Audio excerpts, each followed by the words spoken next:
Error.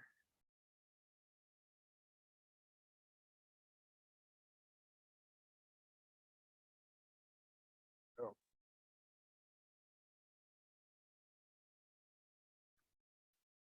Your nemesis? What? All this stuff? Your nemesis? It's all the same thing. Oh no, no, it's really not.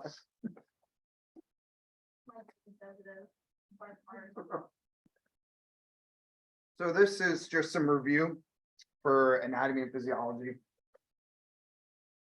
So these are the different components for our vascular system. Really, it all starts with the heart. The heart is the engine of our vascular system. So we're going to go into each one of these a little bit in depth.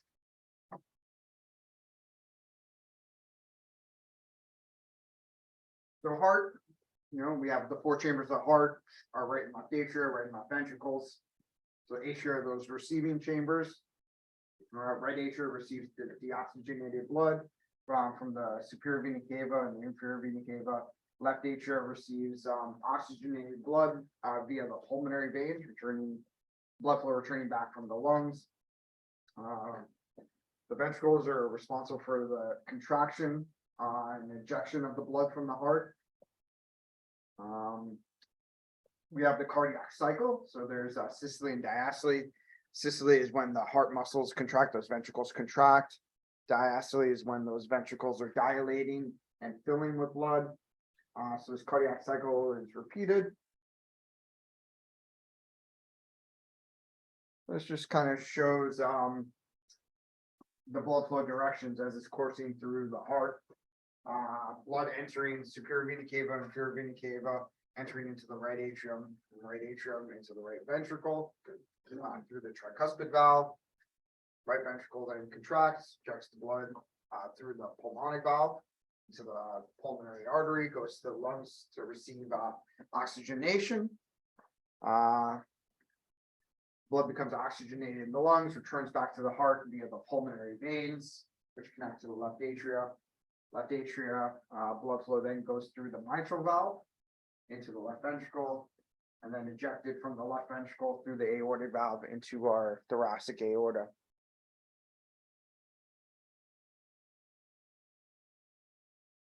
So these are just some terms.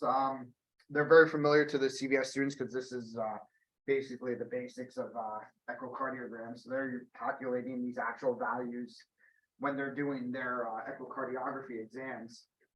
So stroke volume is the volume of blood that's ejected by the left ventricle with each contraction, with each heartbeat. So we can calculate this stroke volume, or this amount of blood that's being ejected, by measuring the volume of blood that's in the left ventricle at the end of diastole. So diastole, that left ventricle is filling. At the end of that period where it completes filling, we can pause our frame on our machine and actually measure the volume of blood. We take some measurements, a series of measurements, and we can calculate a volume of blood that's in that left ventricle at the end of diastole, at the end of that filling period. And then we subtract that by the volume of blood that's left at the end of systole. So the heart then contracts, starts ejecting that blood, but it doesn't eject everything that's in that chamber. So there's still a small amount of blood that's left in that chamber at the end of systole. So we then measure that volume of blood, and then we just subtract the two, and we can calculate how much blood was actually ejected from the heart. So for instance, if it's 100 cc's or 100 mLs at the end of diastole when it's complete filling, then at the end of systole, we measure 40 cc's left in the left ventricle. Our stroke volume would be 60 cc's or 60 ml. Cardiac output takes that stroke volume and then multiplies it times the patient's heart rate. So this is the volume of blood pumped out by each ventricle in 1 minute. Then we can also calculate something called an ejection fraction. So this kind of gives a percentage to that amount of blood that's ejected with each heartbeat.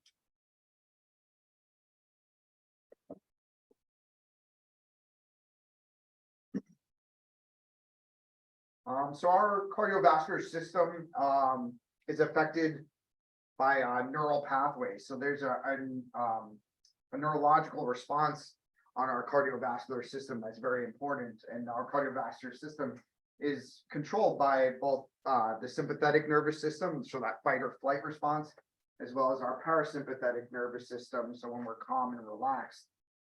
So the control center of all this, particularly when we're talking about arterial pressure, is the medulla oblongata.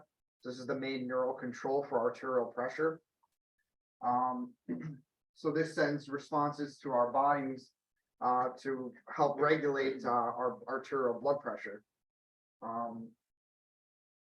Within that pressure control, we have pressure receptors or pressure sensors. So these are referred to as baroreceptors. So think of barometer or barometric pressure.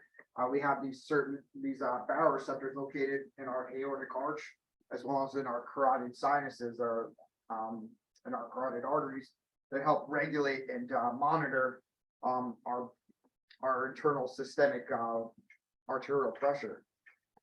So the body is able to respond to changes in these pressures accordingly to try and maintain a level constant arterial pressure.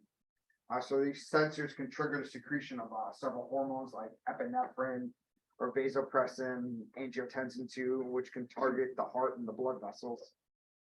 So some of these different hormones will either cause the vessels to constrict or dilate. They can also potentially act on the kidney to allow for either the excretion of urine or the retention of water to help bring up the pressure. So if our pressure is too high, you might tell the kidneys, all right, we got to hold on to this water to keep our blood volume up, to keep those pressures up. Or it might be our pressure is too high, we got to have the vessels dilate to try and lower our blood pressure down, or we have to try and excrete more urine or more water to try and bring our blood pressure down.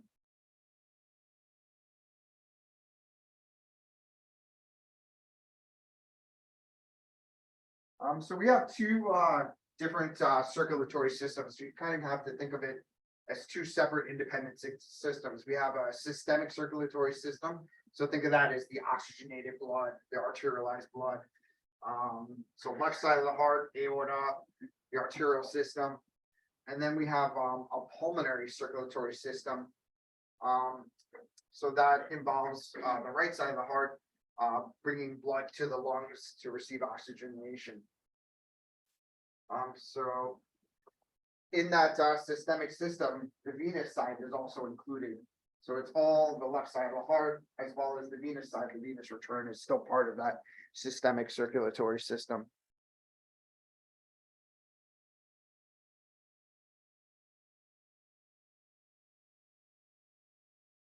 So we're going to break down each one of these a little bit more in detail, but this is just some general information. So arteries, again, they supply the cells of the body with oxygenated, nutrient-rich blood. Arteries then break down smaller into arterioles. Arterioles comprise about 125 times the area of the actual abdominal aorta. So arterioles are very important because these are the ones that are responsible for the peripheral resistance that we have in our vessels. So arterioles have these smooth muscle fibers over them that dilate or constrict depending on the body's need for blood flow, and they're the ones that are responsible for that kind of pushback or that resistance that we have within our vessels. We have capillaries. So capillaries make up about 800 times the surface area of the aorta. So by overall total surface volume, capillaries are by far make up most of our vascular system. This is where the actual exchange of oxygen and nutrients happen into the cells. So this is where oxygen and nutrients enter into the cells. In the venules, this is where the waste products are removed, so that waste material, the deoxygenated blood, enters into the bloodstream at the level of the venules or the venous side of those capillaries, small little venules. Those venules will then kind of come together. So think of it as small little streams kind of coming together to form larger rivers. Those larger rivers are now our veins. The veins are also referred to as this capacitance system. So this is often referred to as the reservoir or storage of our circulatory system. So about 2/3 or 60%, roughly about 60% of our blood is stored within the venous system at any given moment. Red veins are lower in resistance, they have lower pressure and also lower flow velocities.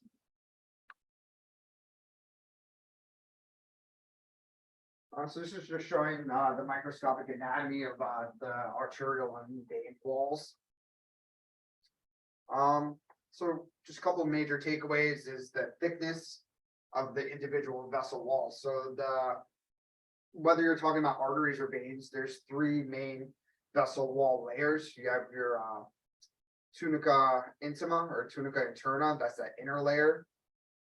You have the tunica media, which is the middle layer, and the tunica adventitia or externa, that's that outer layer. So those three layers will vary in thickness. With the arteries, they're much thicker, particularly that medial layer, that middle layer. It needs to be just because the arteries are at a much higher pressure than the veins. So it needs that thicker muscular layer to kind of keep its shape, keep its form, and be able to withstand and handle those much higher pressures that exist within the arterial system. The other main difference too is the fact that veins have these one-way valves within them. And this is to prevent blood flow from going in the opposite direction or improper direction. So not every vein has valves. We'll see in a moment when we get into the venous lecture a couple weeks from now that the number of valves that are in those veins varies depending on the vessel that you're looking at.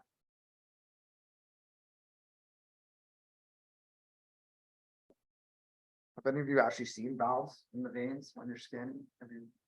No, they're pretty cool. When you actually see them, you can see them opening and closing within the actual vessel. So this is just showing some of the average sizes of some of the vessels. So you can see capillaries are very small, average diameter. So this is in millimeters, 0.008 millimeters. So that's super tiny. We don't actually see that on ultrasound. Arterioles are getting really super small in terms of millimeter, size.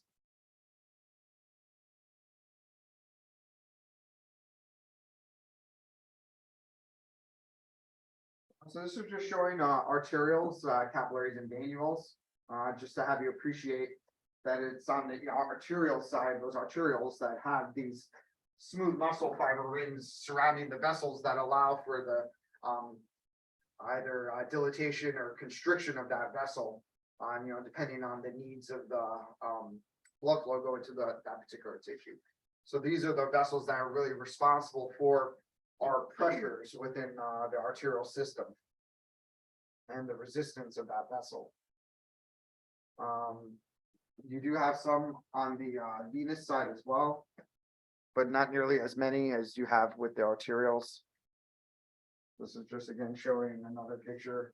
So you have a couple on the venous side as well. So the veins do dilate and constrict, but it's more significant on the arterial side.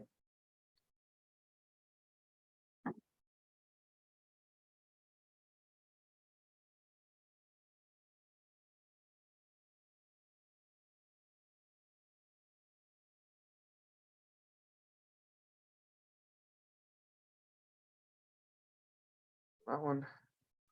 So talking about the components of the blood. So on average, we have about 5 liters of blood circulating per minute, circulates through the body. When we break down the blood, the components of blood, the various components, blood is primarily made up of plasma, so that's the majority of the blood components. Plasma is comprised of 90% water, 10% protein. The other major component of our blood is our erythrocytes, or the red blood cells. So 99% of the cells in blood are actually red blood cells. But if you actually look at like the total volume, it's about 49%. I'm sorry, about 40%, whereas plasma is close to 60%. And then a small percentage, the rest of the blood is made up of the white blood cells, the leukocytes, and then platelets. I don't expect you guys to know like all the different types of, cellular components right now, like, you don't need to know all the like different types of white blood cells. So so the majority of our blood component is plasma, so I'm sorry, it was 55%, 45% of the volume is the red blood cells, the erythrocytes, and less than 1% is the leukocytes, the white blood cells, and the platelets. So important term for vascular is hematocrit. So this refers to basically the thickness of the blood, the amount of red blood cells and cellular components within the blood. So it's primarily the red blood cells that we tie this term to. So we hear the term hemoglobin and hematocrit used interconnected. So patients that have low hemoglobin or low red blood cell count typically have a low hematocrit as well. So we could use this number to tell if a patient is either anemic, or if they potentially have low blood volume, they're bleeding maybe internally, they might have a low hematocrit. And this will help us to determine if we need to potentially, give that patient a blood transfusion, or if they potentially need to be on blood thinners.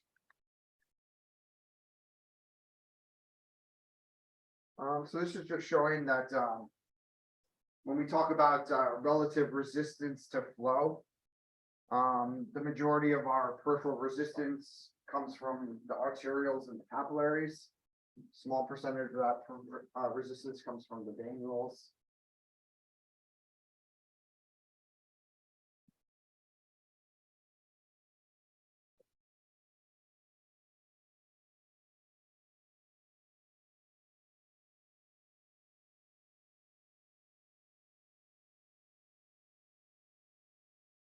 We talked a little bit last week about some of the hemodynamics.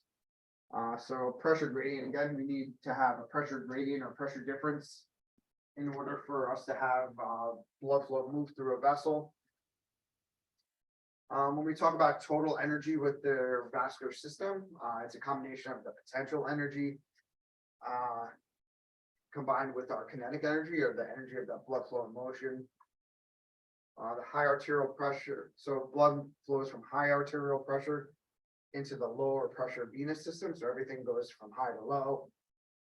When we start learning more about arterial fistulas, when we have actual direct connections between those arterial and venous systems, we'll see how that has an influence on our arterial waveforms and arterial signals, because we're going from that intense high pressure arterial system into a very low pressure venous system very abruptly and very suddenly, bypassing the capillary beds. So the greater the pressure gradient, the greater the flow volume we're going to have. So that's that delta P when we put that into that Poiseuille's equation. We have normal pressure changes that are seen through the systemic circulatory cycle, as seen on the right here. So systole pressures increase, during diastole the pressures decrease.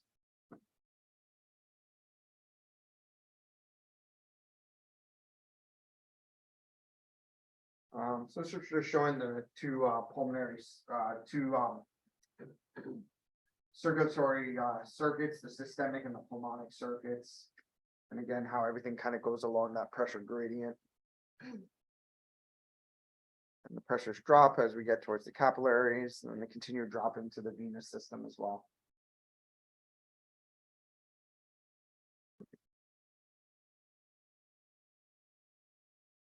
So effects of viscosity, friction, and inertia. So just to touch base again on viscosity. So this is that thickness of blood. So again, I think of this as that, syrup versus water. So how fluid or how easily that blood flow is able to flow. The higher the viscosity or thickness of that blood, the harder it is for it to flow within the vessel. So you're going to get less flow volume. So the thinner the fluid, the lower the viscosity, the easier it's able to move. So this viscosity is affected by the hematocrit. So the number of red blood cells within that vessel, the thickness of that blood, can also be affected by temperature, vessel diameter, and then the flow rate, or viscosity affects the flow rate.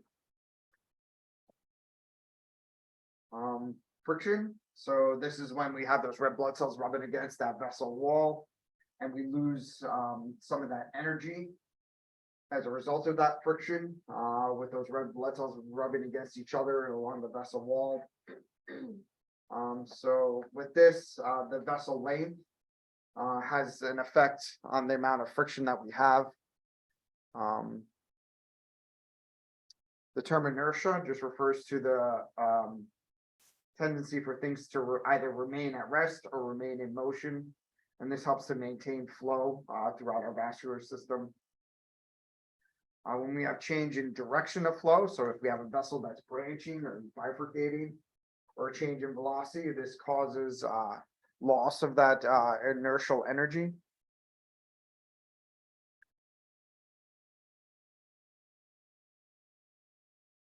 So this was Poiseuille's law, the Poiseuille's equation that we had talked about a little bit last week. So again, Q is your flow volume, the amount of blood flow that's coursing through that vessel, or the volume amount. This represents delta P, or that change in pressure. So going from that high pressure to low pressure, pi r squared, the radius of that vessel. So again, in the numerator, we have the pressure gradient and the vessel radius have a direct relationship to our volume of flow, or flow volume. High pressure gradients and large vessels will give you a lot of flow. On that denominators, that variables that affect resistance of flow. We have the length of the vessel, as well as the viscosity of the blood flow, and those have inverse relationships to the flow volume. So when that vessel gets longer, there's more friction, so more loss of energy. That reduces the flow volume. Thicker the blood, the higher the viscosity, the less freely it's able to flow. So you guys just need to be able to comfortable on the relationships between these variables, the pressure gradient, vessel radius, vessel length, and viscosity, and how they all will affect flow volume and how they're interchangeable. So if one goes up, in order to maintain a constant Q, or flow volume, something else has to go down. Or, but for instance, if this goes up, something down there has to go down. If there are if something on the numerator goes up, something in the denominator would have to go up as well to compensate. If there are, if they're one variable, if the two variables that you're trying to compare, if they're in the denominator, or if they're both in the denominator, or if they're both in the numerator, they would have to go in opposite directions in order to maintain that ratio. So just kind of think of this as a ratio. If something goes up, something has to go down, or something goes up, something in numerator goes up, something in denominator has to go up as well to keep that ratio the same, or that fraction the same.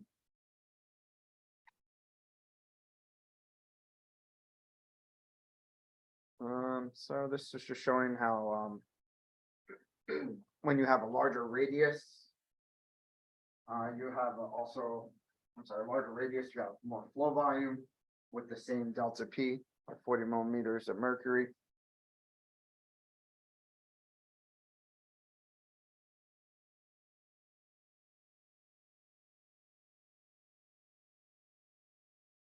When there's no delta P, there's no flow. So flow is 0.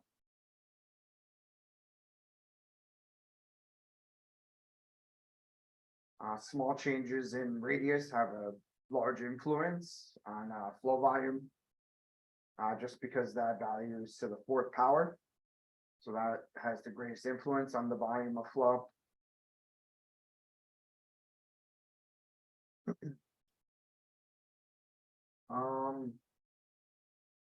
So when we're talking about velocity, just realize that velocity has a directional component to it as well.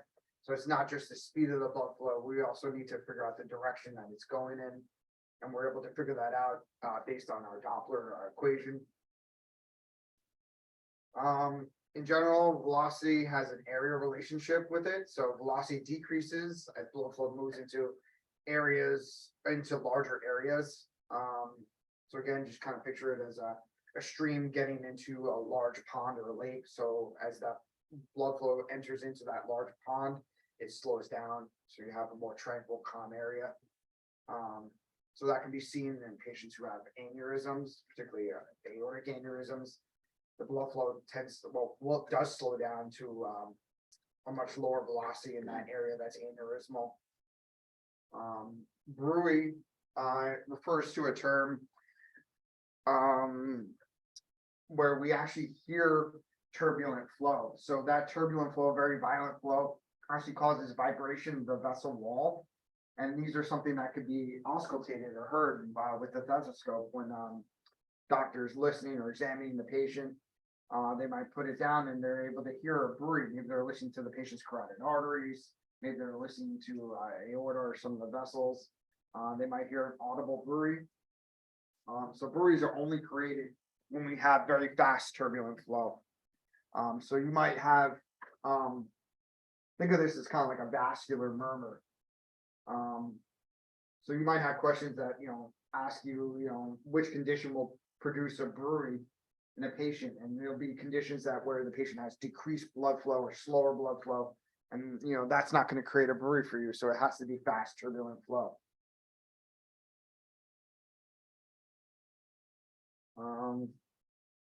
This is just showing velocity area relationship. So as we move from aorta to arteries, arterioles to capillaries, the velocities of that blood flow slow down until we get to that capillary level. The area of the total cross-sectional area of these vessels increases, going from aorta to arteries, arterioles to capillaries. Venules then starts to decrease as we get onto that venous side, so we have less surface area for those total vessels, but the velocities will start to increase again.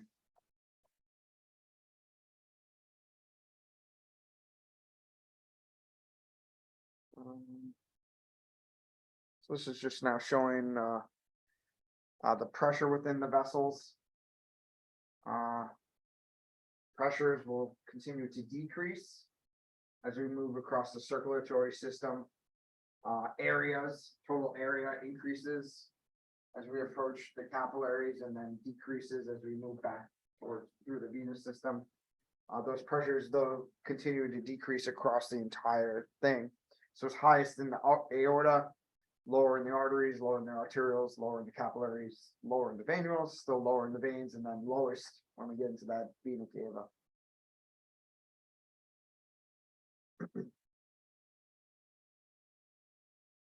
So arterial flow. So same like you guys have in abdominal or obstetrical ultrasound, when we have to describe our images sonographically. In vascular, we describe arterial waveforms with certain descriptive terms and characteristics. So these are just some general terms when we start discussing vasculature. So patients typically should have steady flow. This results in a steady driving pressure that initiates the movement of the fluid. Arterial flow should be pulsatile, so it should follow the pulse. It should follow our cardiac cycle, where we see systole and diastole. There are several different types of flow that exist within our arterial system. So we're going to go over each one of these a little bit in depth. There's laminar, plug, parabolic, disturbed, and turbulent. So laminar flow represents normal, healthy arterial flow. So this is what we should expect to see in the majority of our vessels. So when we're sampling or listening and doing our arterial exam, we expect to find laminar flow if the patient's healthy, has no peripheral arterial disease. With laminar flow, the fastest velocities or the fastest blood flow can be found in the center of that vessel, and with slower velocities existing along that vessel wall. So the reason we have slower velocities along that vessel wall is because those red blood cells are rubbing against that vessel wall, we're losing some of that energy due to friction. So that blood flow is moving slower along the vessel wall, and it creates this slight parabolic shape with faster flow located in that center of that vessel. And everything should be moving. The velocity should be in linear channels. So everything along this, I guess, along this channel should all be moving in a similar velocity. So blood vessel here, or the blood here, should all be moving in a similar velocity. So we could say like maybe 2 centimeters per second, 4 centimeters per second, 8 centimeters per second. So it should all be moving uniformly in these various velocity flow channels. Plug flow is kind of a unique scenario where all the velocities are moving at the same speed. So regardless whether it's along the vessel wall or in the center of that vessel. And this primarily exists at the beginning of large vessels. So think of your aorta, maybe the renal arteries coming off. So that very proximal segment of the renal arteries coming off the aorta. Maybe the SMA or celiac, just that very beginning part of that is where you could potentially find plug flow. Basically, if given enough time, plug flow will turn into laminar flow. And then laminar flow will eventually turn into this last one, parabolic flow. So if you have a very long vessel, so maybe a long segment of the abdominal aorta, as you get towards the end of that laminar flow might eventually transition into parabolic flow, where you have significantly higher velocities in the center of that vessel compared to along that vessel walls. So this only develops in a long tube with steady flow. So this is all vessels that don't have any sort of disease in it.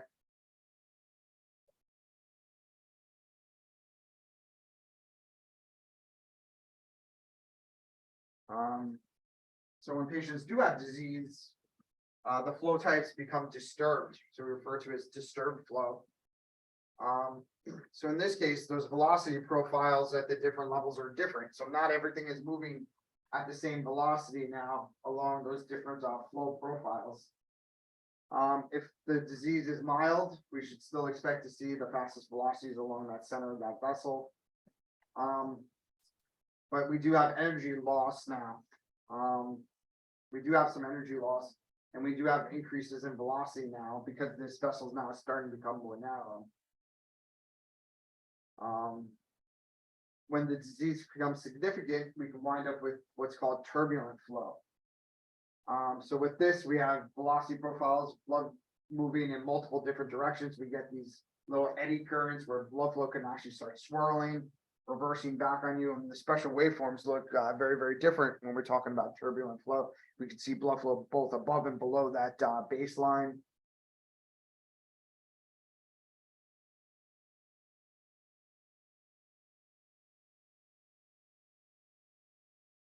Did I mention Reynolds number last week?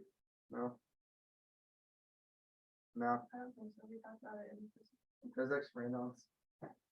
So this is a unitless, dimensionless number. So this basically represents the point at which blood flow becomes turbulent. So this is where laminar flow becomes turbulent. So this is when Reynolds number exceeds 2000. So that's kind of basically what you have to remember for your boards for vascular, is that this number, when Reynolds exceeds 2000, this indicates that blood flow is now turbulent.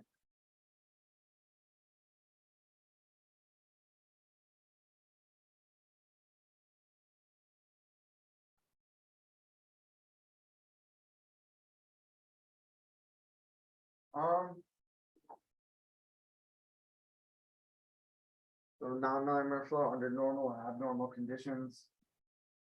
So we can have non-laminar flow under normal conditions in areas where we have vessel separation, where we have branching of vessels. We can have non-laminar flow where vessels have turns or kinks to them. So vessels that are tortuous. So this is an example where we could potentially have non-laminar flow. So going around a turn, the blood flow will actually accelerate going around a turn. So some of those faster velocities can be found due to inertia and along the outside of that curve. If we have separation of that vessel. You can wind up with non-laminar flow, and bifurcation of vessels. So this doesn't mean that, there's potential disease. When we're imaging these vessels, just keep this, as a consideration. This is just an example of the carotid bulb now, where we get flow separation that normally happens within this carotid bulb, but we get an area of dilatation and separation of those of that vessel. So this is a normal thing to find. So if you're imaging and you see some blue in there, it's not abnormal.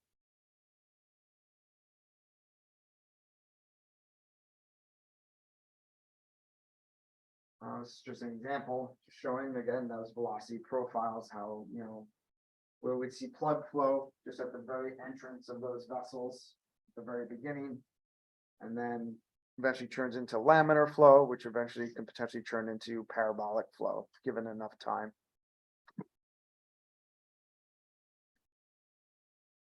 For our spectral Doppler tracing,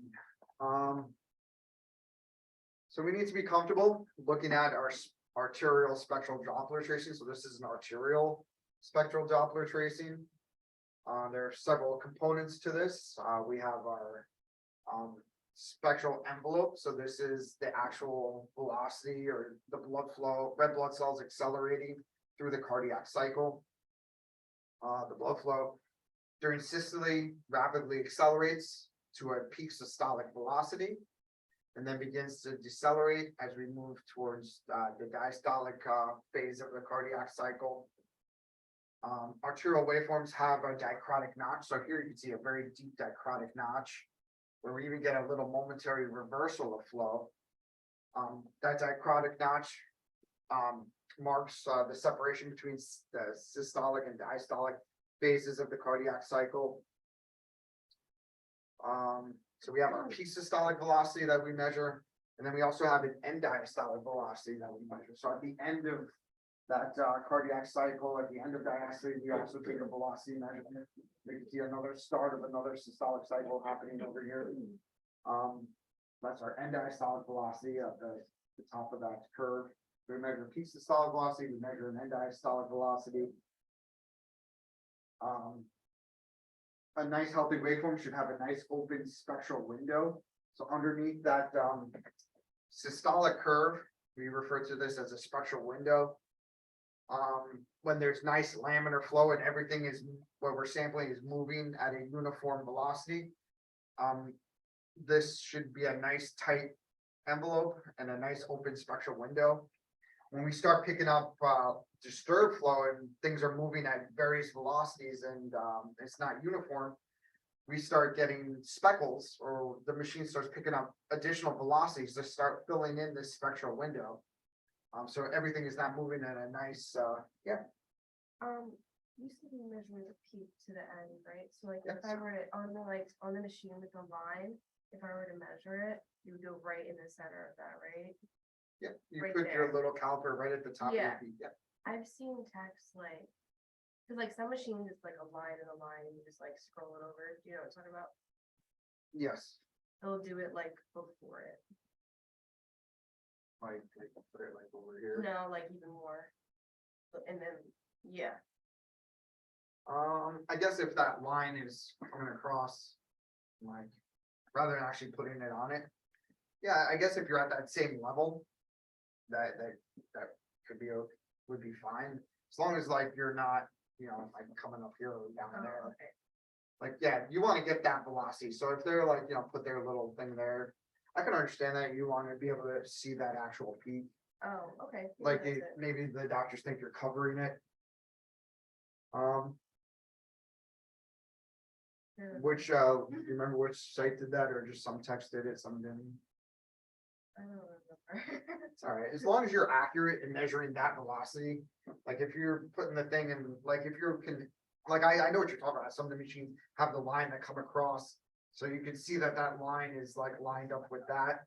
But some are up and down lines. But no, Yeah. And it's like, it measures like just the two heartbeats, like at like MFM and stuff. let's just see that. I don't know. Oh.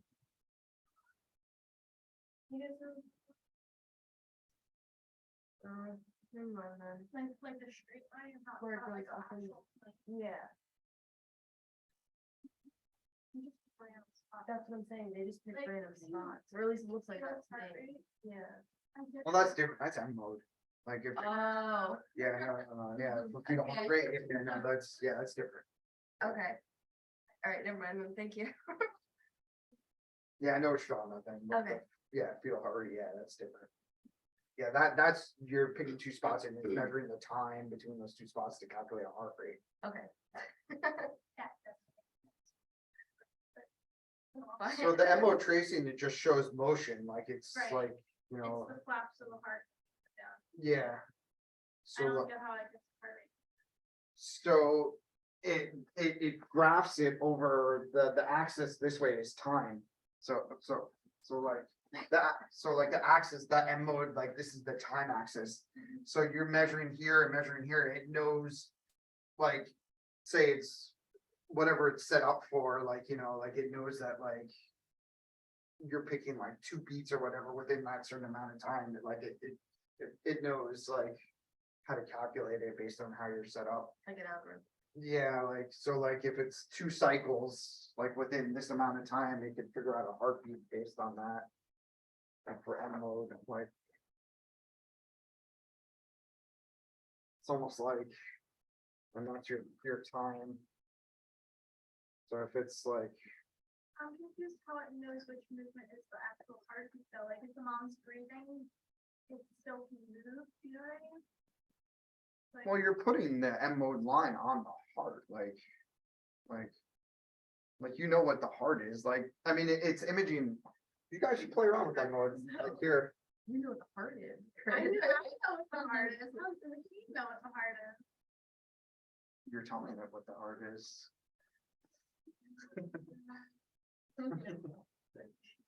I'm sorry, getting too it's fine, complicated. I don't care how much. I know how to do it. Alright, When CBS is here, you should have them, they use M mode all the time, because they have to image the movement of the valve. But. Sorry.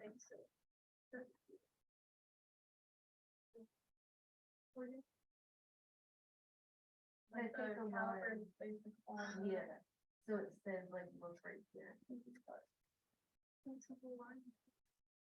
Yeah, but that's like, yeah. Okay. This is a biphasic waveform. I'm so, yeah, yeah, kinda. Well, it's not really touching the baseline here, right? We have,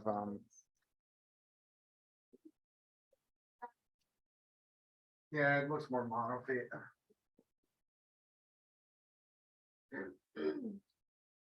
That deep dichrotic notch is like. That's a tough one, just because that dichrotic notch dips below the baseline for a moment. Was this the same PowerPoint we did last week? Yeah, I took some parts to it. Yeah. Okay. Yep. Okay.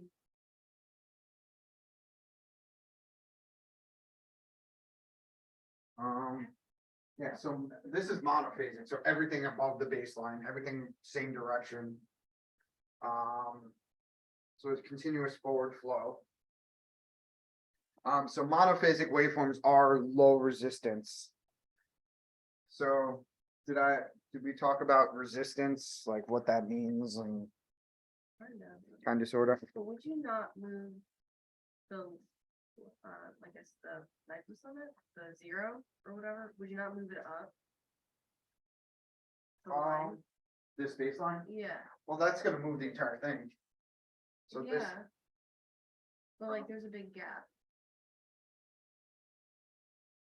from here to here, yeah.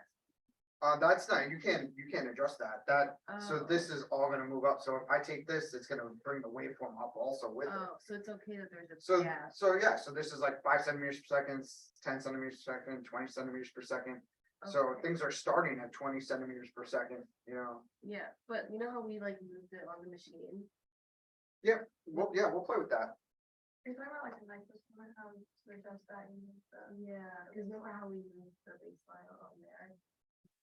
On the other machine? In this one? Yeah, on that, and it was like, okay. That we did that. Yeah, we could. So like if I'm cutting off these peaks, I would want to move the whole thing down so I can see the, Yeah, like the peaks. okay.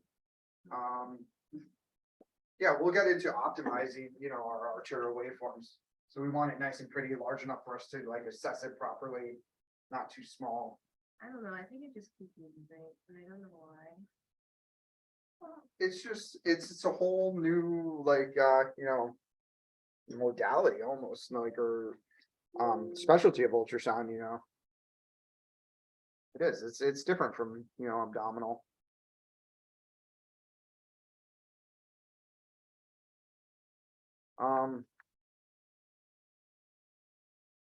So for arterial waveforms, we describe it in terms of its phasicity. So either monophasic, biphasic, or triphasic. So just as examples of some of the three different types of waveforms. Again, monophasic, everything forward flow, low resistant. This is kind of like mid resistance now. And then high resistance would be a triphasic waveform. isn't everything still moving same way in the biphasic one?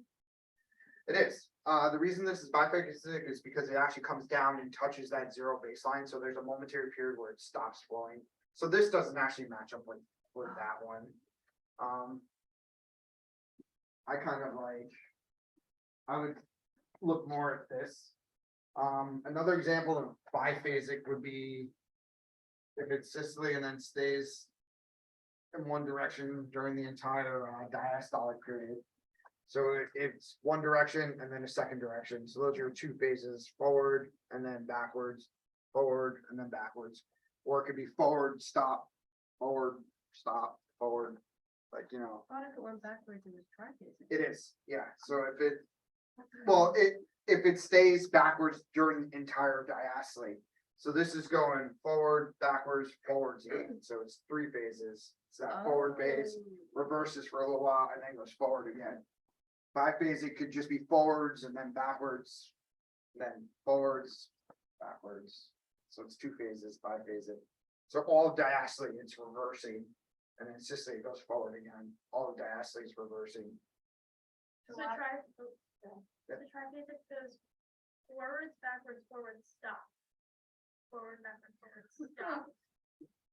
And then Forwards, biphasic backwards. would be forward, backwards, stop, forward, Yeah. backwards, stop. Systole, diastole. Diastole's got like almost two phases to it. So during that diastole, it's backwards and forwards. Like with triphasic. Confusing me, I'm Dan. so confused right I now. know. Confusing me. Confusing you. Wait, I thought you said it went backwards in biphasic, but that's not below the line. Wasn't it? Yeah. Below the Yeah, line. this one's not below the line. Here, I got Isn't it? That was below the line. On the board. Oh, on the board, yeah. Yeah. Probably on the left. So just because it goes below the line doesn't mean that's triphasic. That's what I'm saying. You're correct. That's what I'm hearing. That's what So we're you hearing. could have triphasic, biphasic, and then monophasic. Okay, well that. This one makes more sense. Yeah. I'm still also confused, like, how can you tell which is systole and which is diastole? Systole is always gonna be this first part of the waveform where it's like ejecting forward. So systole, this is systole. Looks like the dichotomy notch is probably right there, so this is all systole. Oh, that's okay. But you said diastole could be like, it could all be moving the same way, or it could be. moving Yeah, two so separate- this example, so this is diastole now, so this is diastole and then end diastole, there's actually nothing going on.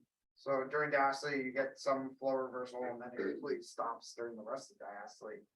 And then the start of your next systolic cycle. So this is a good example, like if you have to measure that end diastolic velocity, it's zero here. There's no blood flow at end of diastole there. So your peak systolic velocity is whatever it is, 100, end diastolic velocity here is zero. I got more. Got more. Let's see. So where's the diastole in C? Oh, sorry.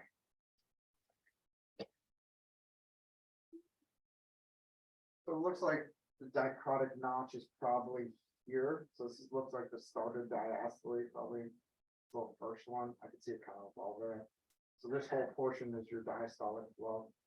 Then end diastolic velocity would be the peak systolic velocity, end diastolic velocity. Right before the start of your next arterial, next start of your next systolic cycle. I thought you were measuring the volume though, not the velocity for the, that cut that out or whatever. I'm sorry? You were just talking about, you said there would be 0 for diastole on that, on B. For this one, yeah. So you would do 100 minus 0. Yep. But you do that with the velocity? I thought it was the volume. That calculates, we use that to calculate resistive index. Oh, okay. So. Right. This is resistive index. This is horrible. Help me, resistive. All right. There you go. We use this Yes, Yeah. okay. index. Ryan God, he's like spelling genius. Yeah, he's like, Just spelling things. For fun. you guys are good? Yeah. All right. How I spell it? My son's crazy with spelling, like he's always been like that ever since he was a little kid, and yeah, like. So we just had him like tested for like autism, like, we think he's probably on the spectrum somewhere, and so Oh, okay. it's my little Rain Man. But like, yeah, words, like it's ridiculous, like his reading level's like 99%, like he's off the chart. It's like, Dad, no, you're spelling that wrong. Like, come on. Like 5 years old. Correct. Yeah. He'd be one of those national champions. What you eating? Buffalo chicken. Mm. Wife made it.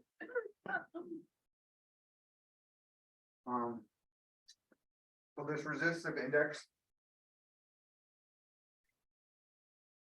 So we can use this to measure. Basically how much force is going on, or how much pushback is going on in those vessels during that diastolic portion of the cardiac cycle. So things that have little pushback, that have low resistance, are going to be flow to our organs, like flow to our brain, flow to our kidneys, ovaries. So if you guys got used to seeing ovarian flow, looks something like that. We want continuous flow going to the ovaries. If there's torsion, we start getting higher resistance because that vessel's being kinked. There's something impeding that blood flow from getting to that ovary, so that's not a good sign. So if you're doing ovary and you get something like that for ovarian flow, torsion, like don't even like, alarm bells should be going off in your head. Our peripheral arteries, so like the vessels that go to our muscles, our extremities, if we're not exercising, normal arterial flow should be triphasic. There shouldn't be much diastolic flow because we don't really need it going on. So we use this value, this resistive index, to measure, again, how much pushback or how much resistance there is to flow within that artery. So the range for RI is between 0 and 1.0. So all RIs will exist between 0 and 1.0. So 1.0 is the highest resistance you can have. That's the highest RI. The formula for RI equals peak systolic velocity minus end diastolic velocity divided by peak systolic velocity. That's that formula. So. Looking at a waveform like this, I don't even have to calculate anything. I could look at it and just be like, the RI is 1. If I was to just make up some numbers like we were doing before, piece of stock velocity of 100. And diastolic velocity is 0, 100 minus 0 is 100. So then 100 divided by 100 is 1. So anything that has no diastolic flow automatically has an RI of 1. That's the highest, resistive index you could have. So this is, the highest high resistant vessel. If I was to look at something like this, just make up some numbers, say this is 100, maybe that's 50. So 100 minus 50 is 50. 50 divided by 100 would be 0.5. So I would have an RI of 0.5. When we start getting more into learning about RIs, it's particularly important when we're looking at the arteries that supply blood flow to our organs. So renal arteries, the cerebrovascular system when we do carotid arteries, the RIs for looking at some of our mesenteric vessels like superior mesenteric artery, celiac artery. So those RIs come into play. Particularly kidneys. Kidneys is huge. It's all about RIs. We can tell, if a patient has hydronephrosis or kidney disease, if it's, damage to the kidneys, so we can kind of tell whether or not, something's going on. Even infection can cause changes in RI. Yeah, one more question. Yeah. For A, that like third little guy that's above the line, is that systole or diastole? This is all diastole. So systole is just the acceleration and deceleration. So this is your systolic portion of it, and then this is your diastolic. So that's what you're saying, like in diastole, you go backwards and forward. Yes. The downward diastole goes backwards and forward. So systole is basically just forward and then down. You get an upstroke and a downstroke. And then this is all during the diastolic period. How does that happen though? It goes backwards and then forward? That's what I was gonna ask. Would that be like if the heart's pumping and stuff goes backwards when it's not like, do you know what I'm saying? Like it doesn't squirt out all the blood? In a ventricle or something? It also has to do with some of the recoil of those vessels as well. So like it expands during systole, then it contracts back down, and then it kind of expands back out. Like so, it's almost like a rubber band. It can give you that reversal. So when it expands out and then recoils back, you get some of that reversal. Particularly if you've got a lot of force pushing back at you. And then it. What? I know. Are we thinking into this? So is Here, that a little last bit. one- okay, but is that last one on the left, is that a heart? What is that? Oh, it's artery. Artery, yeah, so this is probably peripheral arteries. So this would be abnormal if it was going to an organ. So this is probably going to somewhere, some of our musculature bed, like maybe facial muscles, leg muscles, peripheral arteries. This as well, it's very high resistant as well. I'll just read about it.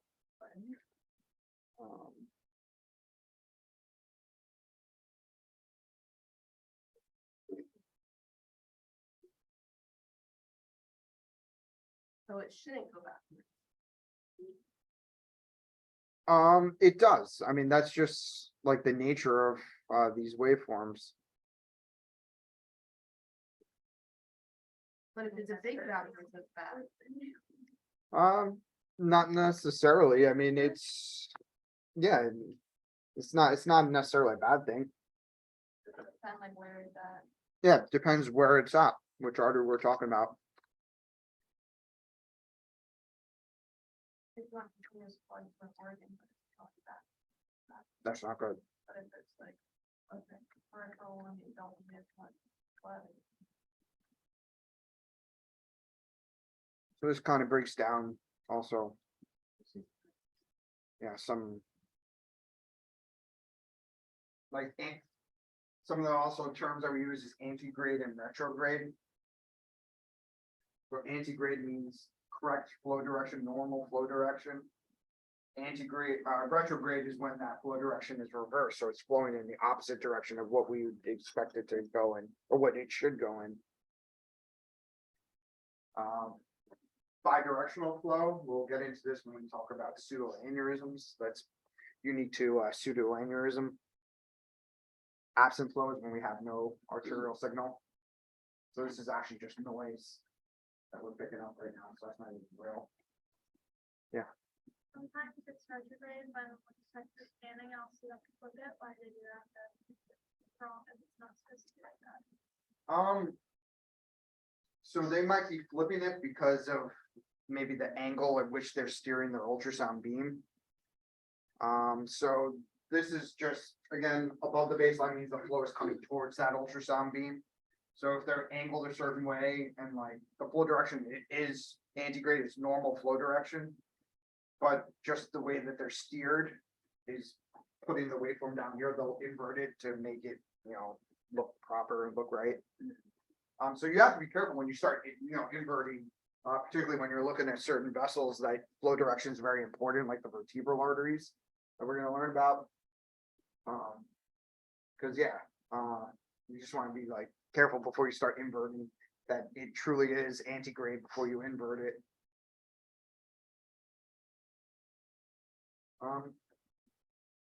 It's just showing, so instead of biphasic, triphasic, they use the term multiphasic. Let's see. So waveform crosses the zero baseline and contains both forward and reverse velocity components.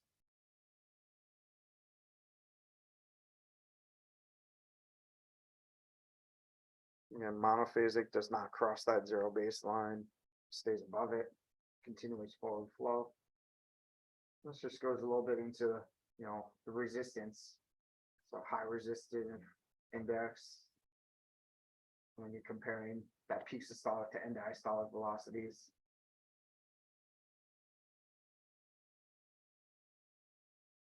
I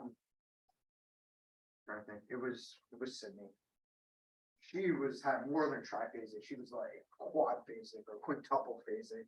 So like she had very elastic arteries.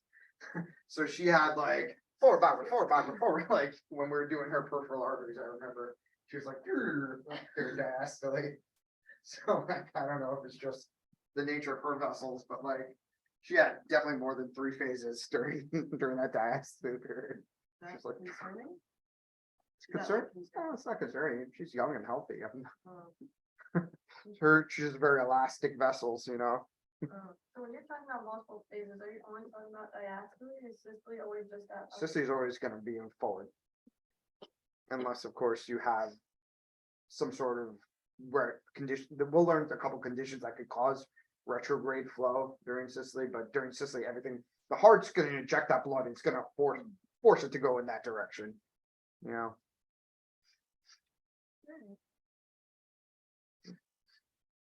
those phases only come into diastole.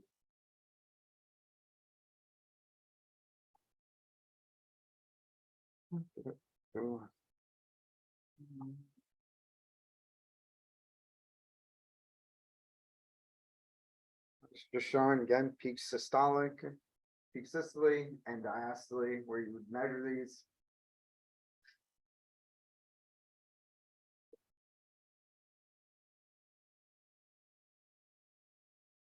Bernoulli's. So Bernoulli's principle. So this refers to the relationship between velocity and pressure in areas of stenosis or blockages. So this Bernoulli's principle only comes into effect when the patient has disease in the vessel.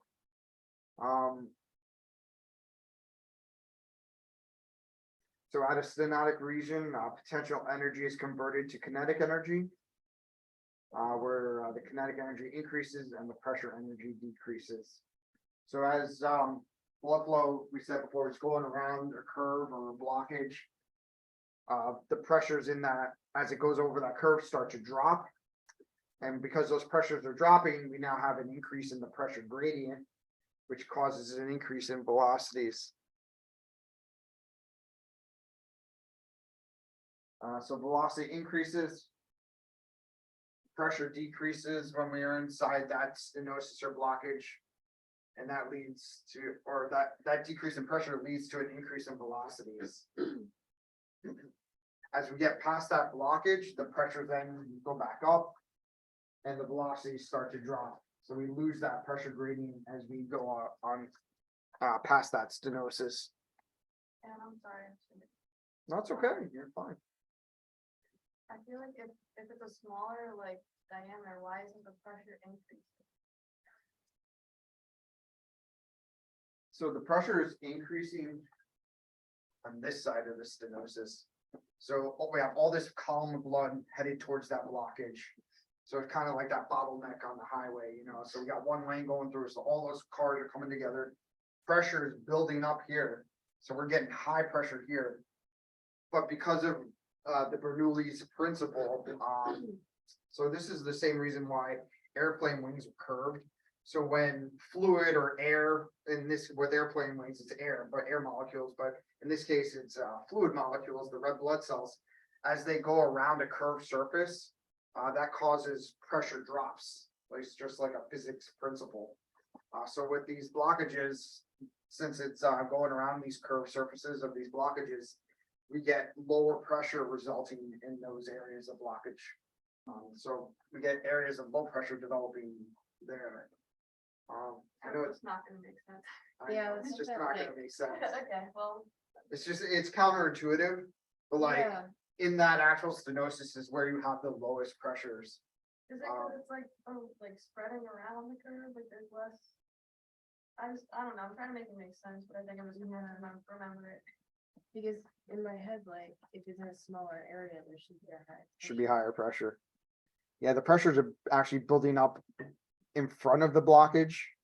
And then you have a sudden drop in the actual Okay. stenosis So, like, itself. It's like, it's going towards it and it's like a wall hitting, like a car hitting a wall and then it goes into the hole. Yes, kinda. I Yeah. don't Pressure know. when it hits the wall. I don't know. I'm trying to like find like something that can help me like. Yeah, it's kind of like everyone kind of going towards like, that small little opening, like we're all fighting, like pressure's building up, but like if you have a small channel, then it's like, Only one can go through. yeah, only one could go through at a time and Okay. less pressure, and you're not fighting everyone. The thing is, the more severe this blockage is, the lower that pressure is gonna be. So then the lower that pressure, the greater that pressure gradient, so you have much high pressure building up to it, very, very low pressure in that blockage. So you get an increase of velocities, so the velocities keep going up and up and up. That doesn't make sense either, if it's low pressure, it's still that. Yeah. So it has to do with that pressure gradient, the steepness of that hill. So we're building up very high pressure here and very low pressure here, so we're making a very steep hill Okay. for that red blood cells to kind of go down that pressure gradient. So it accelerates. So this almost is acting almost like a suction or a vacuum in a way, because everything wants to flow towards that low pressure. Mhm. So it's kind of drawing that blood through that blockage, that low pressure that's building up in that whole stenosis.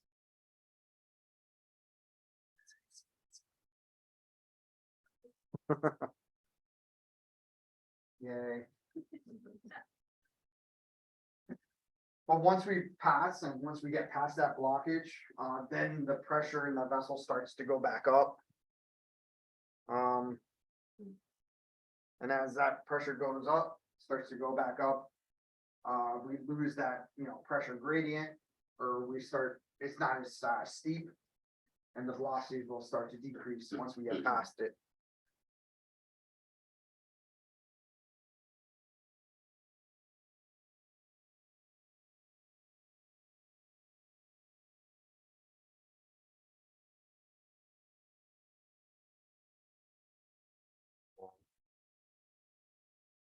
Okay, we don't need to know that. There's some of the stuff you guys can cross off.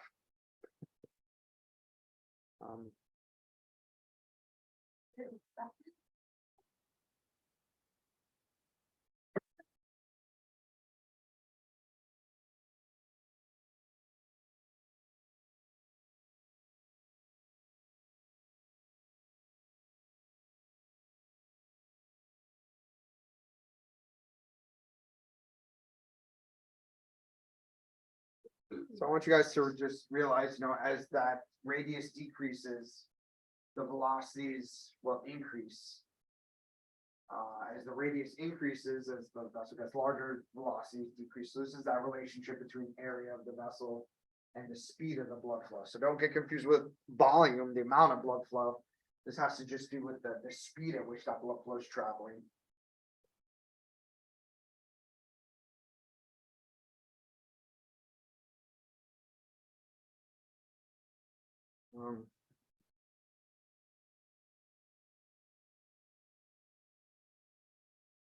Entrance and exits effects. So proximal or before stenosis or blockage, velocities or the frequencies are usually what's called dampened, they're lowered. So just again, think of that scenario of the traffic jam on the highway, the accident up ahead, and everything has to kind of converge into one lane. So everything starts to slow down. So up ahead, we're starting to slow down because traffic is building up, so we have lower velocities. Since we have something impeding our flow, we tend to lose that diastolic flow completely. So here we just see basically just systole, maybe a little blip of diastole, but really nothing. So there's essentially no flow during diastole. As the flow enters and passes and exits the stenosis, we see an increase in velocity of Doppler shift. So here within that stenosis, we see, so say it's the same vessel, we get increase in the peak systolic velocity. We also get an increase in that diastolic flow. So all that blood flow is accelerating through that blockage, through that stenosis. Once we immediately pass through, we can wind up with post-stenotic turbulence. So in that stenosis, everything's moving forward. So you're getting through, your single lane traffic, you're getting through that blockage. You can probably, accelerate as you're going through, or you're accelerating as you're going through it. I kind of think of this like once you get past, I almost maybe think of it like at a toll booth. Have you been driving like through a toll plaza? Mhm. And like you get through, you pay your toll, you get through, and then all of a sudden, like all the other lanes are trying to converge back together, and it's kind of chaotic. That's kind of how it is after a stenosis. Like all the red blood cells you pass through now, they're all like, if it's a very severe stenotic blockage, there's turbulence. Like things start moving all directions. Like all of them starts trying to converge back together into that vessel. So you have that separation of flow patterns, so you can wind up with flow above and below that baseline. So this is typically what we see at the exit from a stenosis, is this turbulent flow. There's a good example. So everything is kind of moving along. Before it, we get dampened flow, so lower velocities, dampened flow. Everything accelerates through that stenosis, and then we can wind up with turbulent flow, separation of that flow pattern on the opposite side. And then we can, return back to a more laminar flow pattern as we get more distal.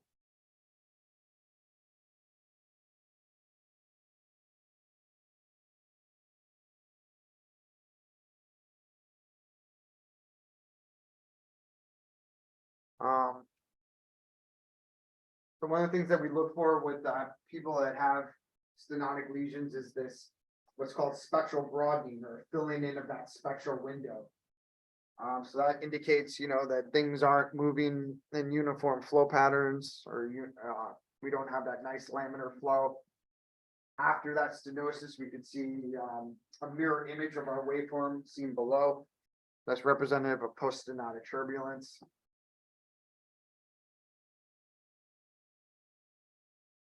If a patient has a completely occluded artery,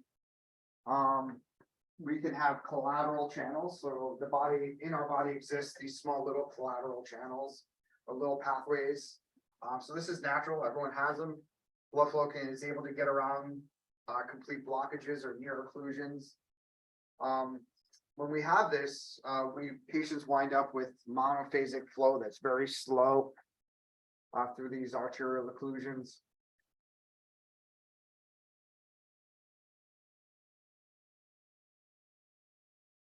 So proximal to stenosis, we have a low amplitude, a low velocity, high resistant waveform. with no diastolic component. This is showing a more high resistant waveform with minimal diastolic flow component. So maybe this was going to an organ that should have more diastolic flow, but we're getting less of it. The velocities are lower than we would typically expect. So as we start learning more about the different systems, we'll learn some basic normal velocity ranges.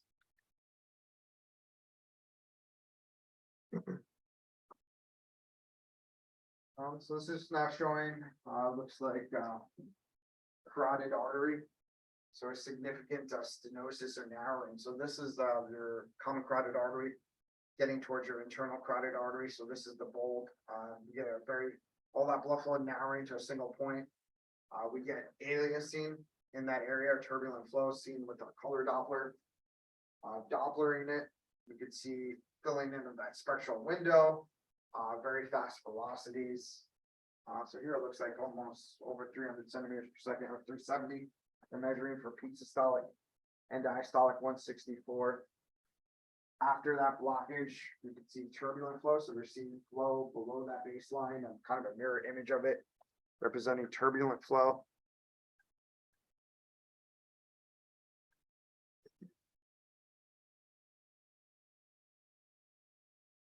Again, just more Doppler pictures.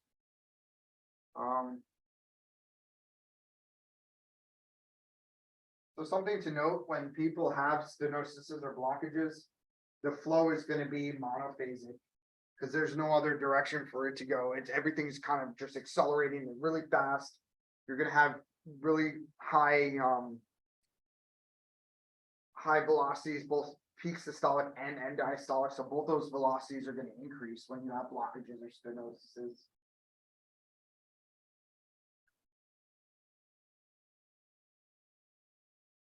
So this is just showing normal laminar flow with a nice open spectral window. As we start getting some disease, we start seeing that spectral broadening, filling in of that spectral window. The velocities are starting to slowly increase. If we have a severe blockage, then we get a very markedly increased peak systolic velocities and almost complete filling in of that spectral window.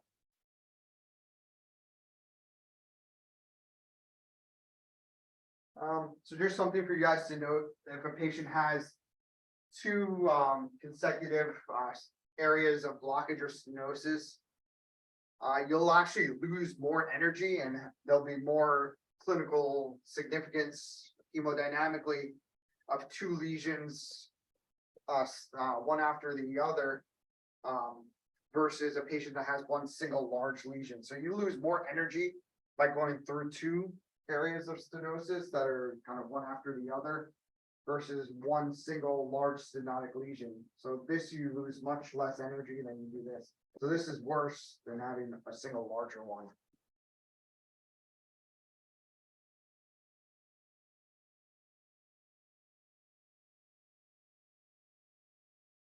So this is showing non-laminar flow disturbance in a normal healthy vessel. So again, we said where we have flow separation or splitting of the vessels branching into different segments, or areas where the vessel starts to dilate, we can have flow separation. So our Doppler waveform might look like it's turbulent, and that's not an area of actual stenosis or blockage. It's just a normal flow separation or non-normal anatomy.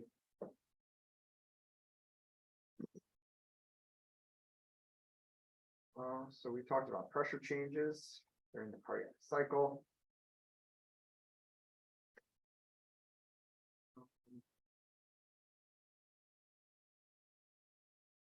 Diameter reduction.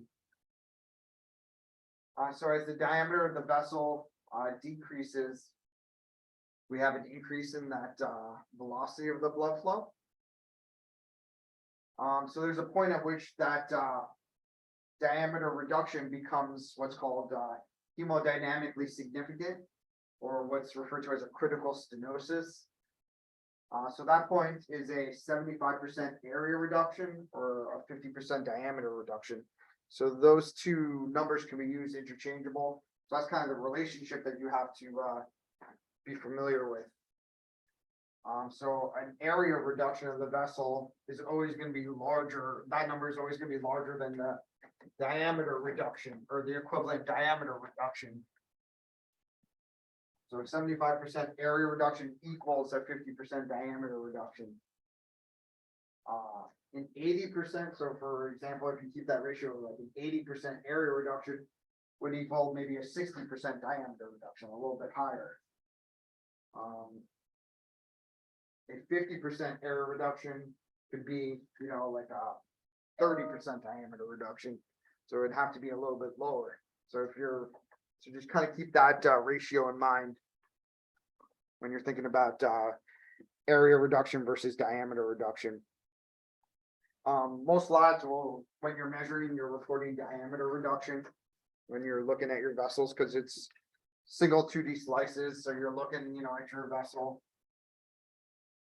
You see, you know, an area of plaque in that vessel. And you're looking at that diameter reduction and kind of estimating the diameter reduction. And even in transverse, when you're looking at plaque, you know, typically along a side or wall of that vessel, you're kind of estimating a diameter reduction compared to, you know, the area that's patent.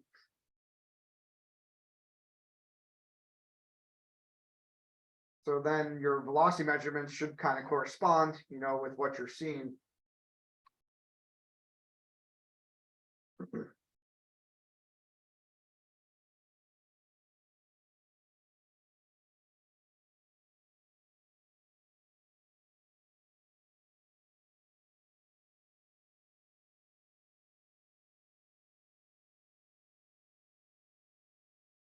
So this was just showing percent of diameter decrease and diameter and area decrease, and its relationship on both flow volume, the amount of blood flow, and the velocity.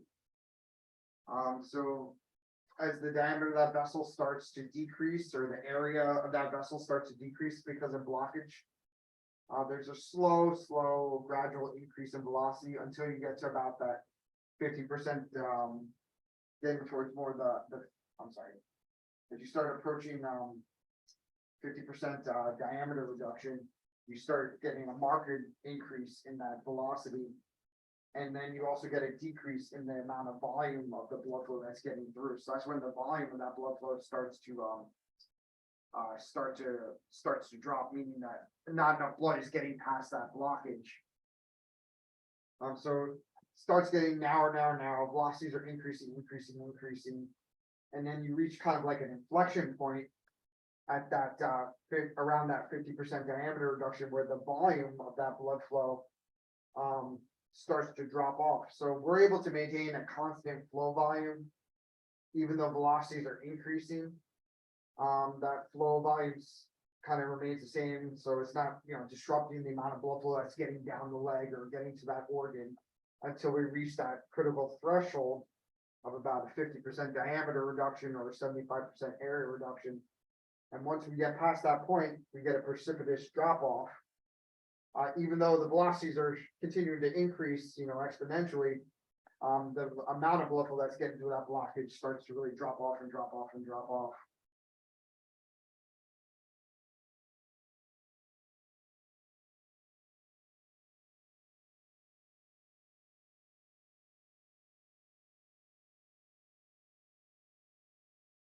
Basically think of this as like, you know, the disease is starting to get worse and worse. The body is able to maintain that flow volume because we have increased velocities, the speed of blood flow is increasing. But we reach that critical threshold where that increased flow is not able to compensate and maintain that flow volume, and we start losing the amount of blood flow that's getting past that, getting down to the, you know, say the extremity of the foot or an organ.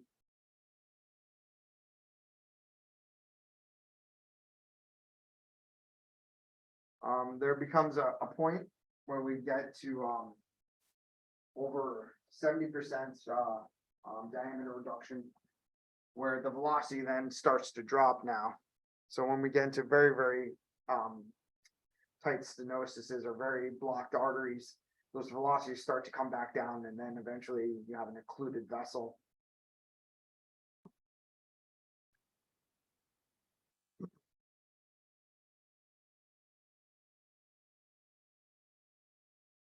These are just some examples of critical stenoses. So when we start imaging carotid arteries, we're going to learn all the velocity criteria that indicate the levels of stenosis.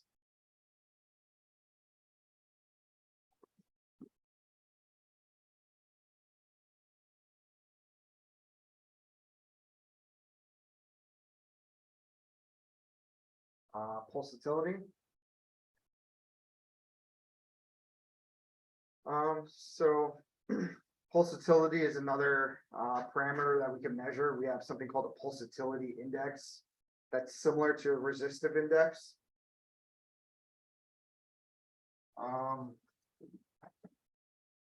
So basically, low resistant waveforms are also considered to have low pulsatility. These have broad systolic peaks and flow throughout. Moderate waveforms with moderate pulsatility have tall systolic peaks and sharp forward flow. And forward flow is present through diastole. So this is between the low and high resistant flow patterns. High pulsatility or high resistant waveforms. So these have little reversed or absent diastolic flow.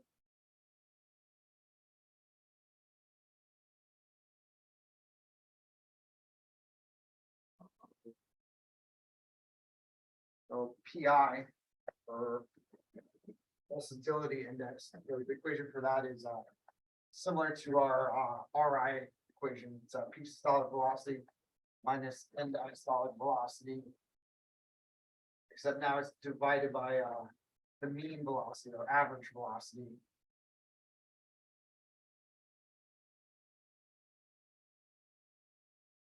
So thankfully, the machine, spits out all these values for you. You just measure peak systolic and diastolic, and then you can tell it whether to calculate pulsatility index or resistive index.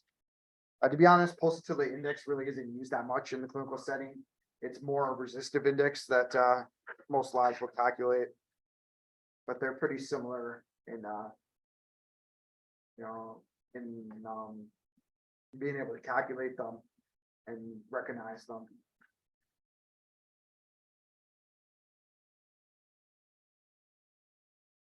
Peripheral resistance, low resistance, high resistance.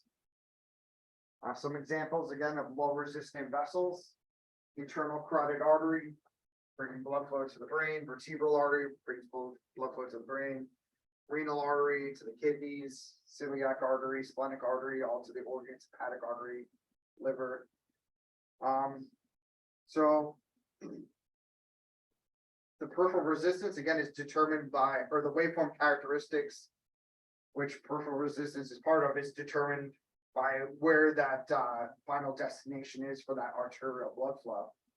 We said low resistance is for organ flow.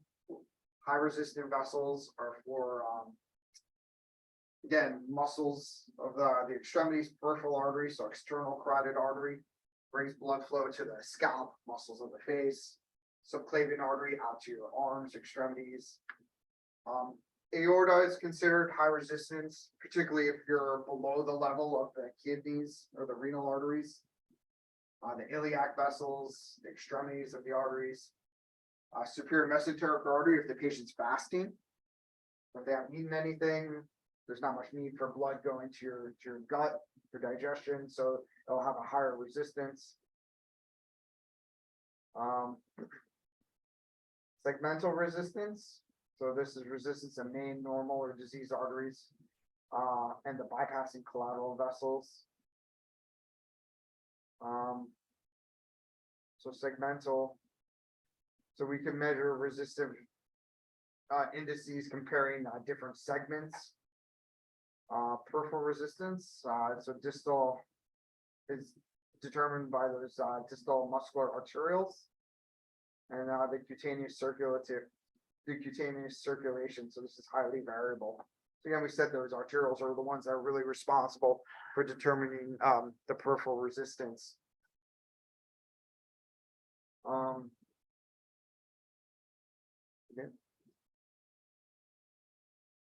would ovaries be? Ovaries would be low. That's an organ flow. Definitely.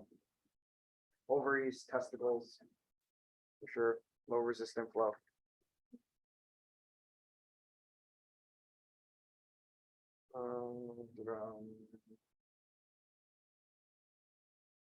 How do those like channels that we were talking about flow? Like if it goes like around the blockage? They exist. Like we have these little collateral channels All of a sudden? all the time, yeah. Just in case something goes wrong? Something, kinda, yeah, And so we're made, yeah. Smart, but like, how far they space? Now I'm curious. They have to. Athletes will develop more, so you can wind up with neovascularity, so these channels become more, I wanna say pronounced or larger, you know. So if I'm imaging like, what is it, like an athlete, like a bicyclist or a marathon runner, I'll see their main femoral artery, and with it, I'll probably also see some small little collateral channels that are large enough for me to see alongside it adjacent, because they just need that, you know, they've just built up the need for that demand. So the body's like, all right, we're just gonna like, you know, work these out and make them open, and like, you know, they're kind of always perpetually there, and So if they get a blockage, they're set. they're good. So arterial disease, though, also you have to keep in mind, is a slow process. Unless it's a large clot that may have formed in the heart that all of a sudden got ejected and is now blocking the artery. Building up a plaque takes time. So the body's going like, oh geez, something's going on here. Let me try and get more blood flow around that blockage. So it's slowly working on building up these collateral channels. So it takes a while for symptoms to really develop. If this were to happen all of a sudden, the patient would have severe pain. All of a sudden, they'd be just in agonizing pain. They'll have all of a sudden their foot will be blue or cyanotic, you know. It's all of a sudden emergency, you know, because they haven't had time to really build up and develop these collateral channels.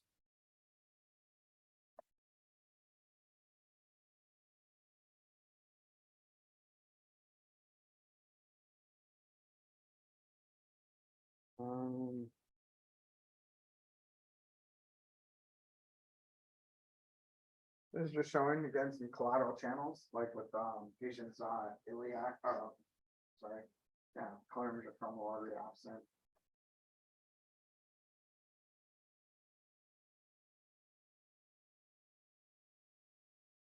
Yeah, so absent flow to the right, a small collateral channel. So down here is the one with the absent flow, and then a small collateral channel.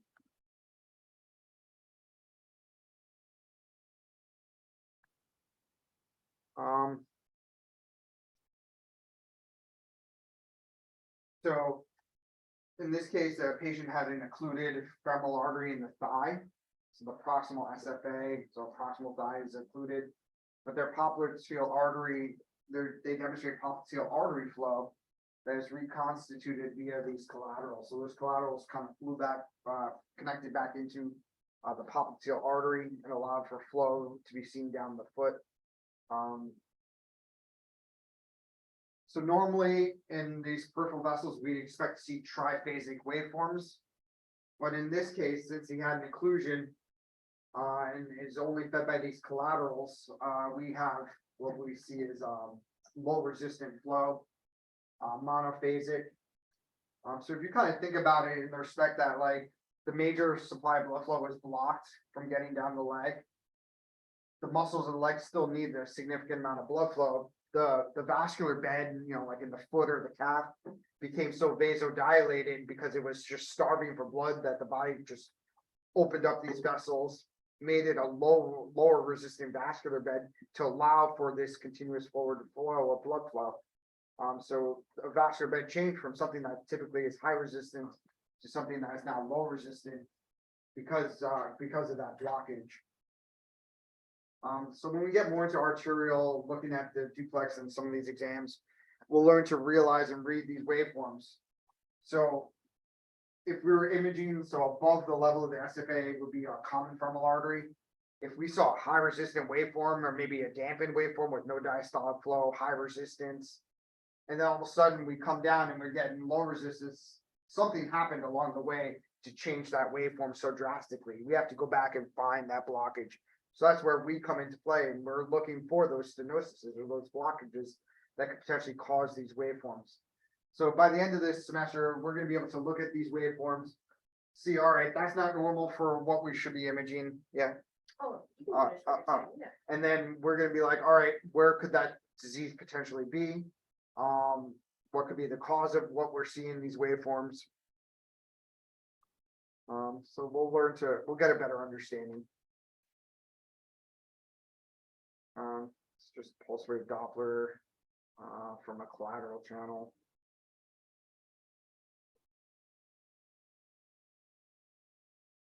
I feel like you probably said this already though, That's okay. but when we're talking about like high resistance versus low resistance, are we talking about when the blood is going through the vessels and like there's not as much like friction or things slowing it down? Yes.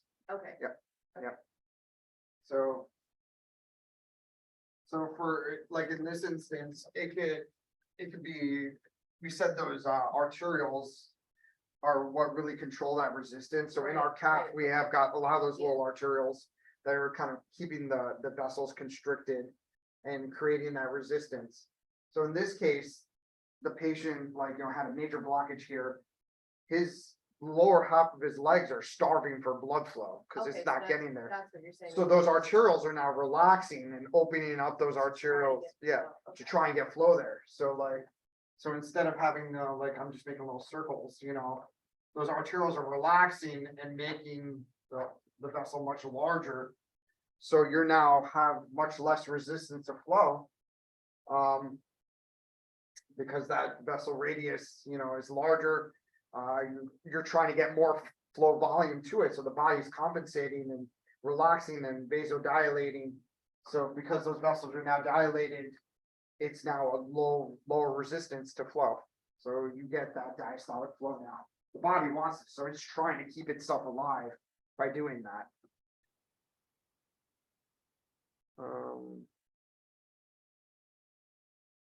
So effects of exercise. So it's kind of similar. So under normal conditions, peripheral resistance is high. With exercise, the peripheral resistance becomes lower because of this need for increase in blood flow to the muscles. This is just kind of showing at rest our normal peripheral arteries, triphasic. It's just showing during the cardiac cycle, we get red forward flow, that reversal flow during diastole, blue, and then turns red again. And then during that, maybe during pre-systolic flow, we get 0. So we can see changes in color during that cardiac cycle. But then during exercise, when we need that blood flow, everything is red, everything is forward flow. We now have a monophasic waveform. If we were to calculate RI, it would be significantly lower. Comparing those peak systolic and end diastolic velocities. So at rest, peripheral arteries, during exercise,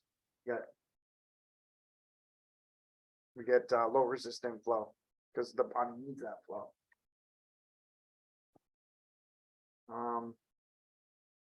Vasoconstriction and vasodilation. So peripheral resistance also changes in response to heat and cold and stress, as well as smoking. So body cooling or body heating has a more dramatic effect on smaller vessels than it does larger vessels. So that's why when we're doing this test, we try and keep the room fairly warm. You can even get a heated blanket if you needed to, to put over the patient's legs if they're really super cold. Well, honey. Hey, I'm just in the middle of class. Let me finish up and call you back. Sure. Yes. I love you too. Bye.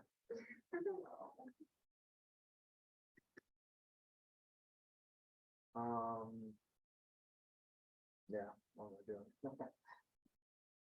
So this was just showing body heating when resistance decreases. So when the body's cooled, we could see a lot of flow reversals, triphasic, very little flow, particularly at end diastole. When the body's heated up, we get more diastolic forward flow. Because when the body's heated, those vessels will vasodilate. We get vasodilation. With the cooling, we get vasoconstriction. Same with stress. So that's a big one too, you know, when you're stressed and nervous. We also have to try and make that patient relax as well, because that will impact some of the results that we get.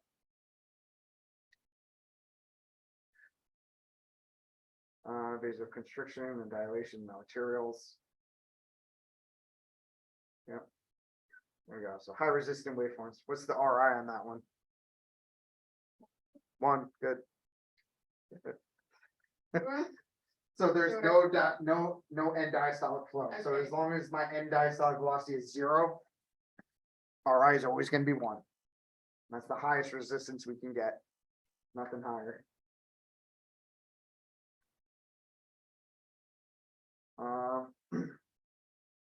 So just what do we got? We're almost there. Home stretch. Okay, I'm just trying to stay awake, it's fine. Venous hemodynamics. So really quick. So that was all arterial. So the venous system's a little bit different. Just because we don't have the heart as that pumping mechanism to create those initial pressure gradients. So when we talk about venous resistance, there's a term that we talk about called transmural pressure. So transmural pressure is the difference between the pressure outside of the vessel compared to the pressure within that vessel, the intramural pressure. So it's the difference between that pressure inside versus the pressure outside, that external pressure kind of compressing on the outside of that vessel. So when transmural pressure is high, that means we have high pressure within that vessel and lower pressure comparably compared to that pressure along the outside of that vessel. So we got a lot of pressure from the inside pushing out. High transmural pressure gives a nice circular vein. Whereas if we have low transmural pressure, the vein kind of looks floppy, gets more like a dumbbell appearance or more oval appearance.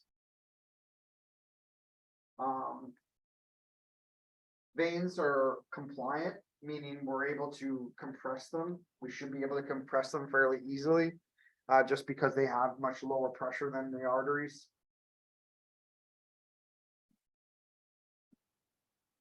So this is again just showing the difference between high transmural pressure versus a vessel that has low transmural pressure.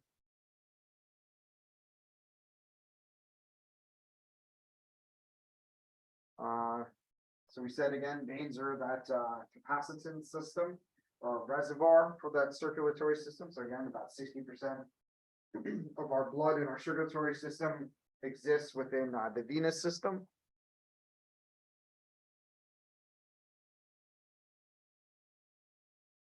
Hydrostatic pressure and effective posture. So this is equivalent to the weight of a column of blood extending from the heart, from the heart to the level where the pressure is being measured. When we talk about hydrostatic pressure, we compare it to the right atrium of the heart, and we're looking at that pressure over that column of fluid. So think of it as gravity affecting the pressure or the weight of that blood. So weight has to do with the gravity component to it and the weight of gravity on that column of fluid. At the heart, at the right atrium, hydrostatic pressure is 0. So if you look at hydrostatic pressure and you're comparing different levels, the hydrostatic pressure down by the ankles is going to be significantly more than, say, like, you know, in your inferior vena cava, just because the distance from that right atrium is significantly more. So you have a more weight on that column of fluid if the blood is way down there compared to closer to the heart. Patients in an upright position, so if they're standing, that'll increase your hydrostatic pressure in the dependent part. If they're lying supine, we can get rid of the effects of hydrostatic pressure. So if they're lying completely flat, hydrostatic pressure is considered negligible, or it's not a consideration. So it essentially becomes 0 because that patient is supine. This is just showing, you know, hydrostatic pressure on the venous side. So down by the ankles, you can have hydrostatic pressure of 102. At the level of the heart, that right atrium at 0. We can actually have gravity work for us in this case. We would have a negative pressure or negative hydrostatic pressure. Because gravity is now working towards you and taking the weight off that column of fluid and bringing that blood flow down towards the heart. So that's why they tell you to promote circulation, particularly in your venous system, elevate your legs, raise your legs, raise them above the level of the heart to have gravity work for you. So you can kind of reduce that pressure and help promote circulation.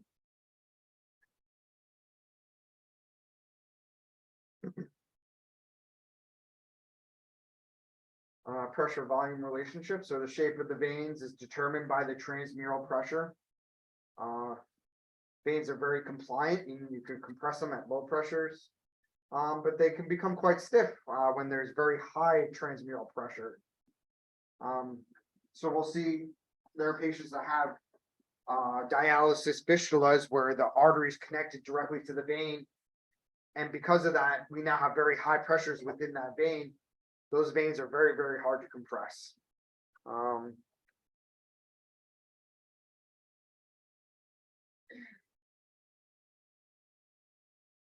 So venous circulation. So we don't have the actual pumping mechanism of the heart, to circulate the blood in that venous system. We've lost that influence by that arterial blood crossing through the capillary system. So we need to have some sort of other pumping mechanism to get that blood back up towards the heart. In the venous system, it really primarily relies on two things: our respiration, our breathing, as well as our skeletal muscle contractions. So whether that's muscle contractions of our arms or our legs. So you might hear something referred to as the calf muscle pump. With our lower extremities, that's really what gets our blood flow back up to the heart, is our skeletal muscle contractions, particularly our calf muscles, which starts that initial pressure gradient of pressure circulation. So in this case, when our muscle contracts, it squeezes that column of fluid or that column of blood and injects it forward through that one-way valve. The valve below that calf muscle compartment swings shut and prevents that blood flow from going backwards. When that calf muscle relaxes, it allows now pressures drop and allows for forward flow through that muscular compartment, and allows that blood vessel to now fill and expand with blood. So this is why they tell people, when you go on long plane rides or car rides, to get up, try and walk around a little bit to prevent blood clots from forming in the venous system. Because if you're not activating this calf muscle pump, blood flow is not going to circulate well within the venous system. Particularly when you get away from into the more distal extremities. So this is a more detailed diagram of the calf muscle pump in action. So at rest and then with contraction. When we go into a couple weeks from now, the venous system, some basic anatomy, we'll see that we have superficial veins and then deep veins, which run within the muscular compartments, and then perforating veins or perforators, which connect the superficial and the deep systems of the venous system. So we'll go a little bit more into detail when we get into venous systems, the actual flow directions. So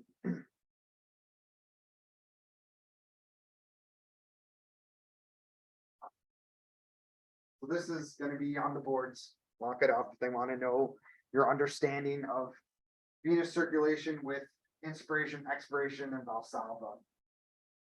Did we go over this last week at all? No.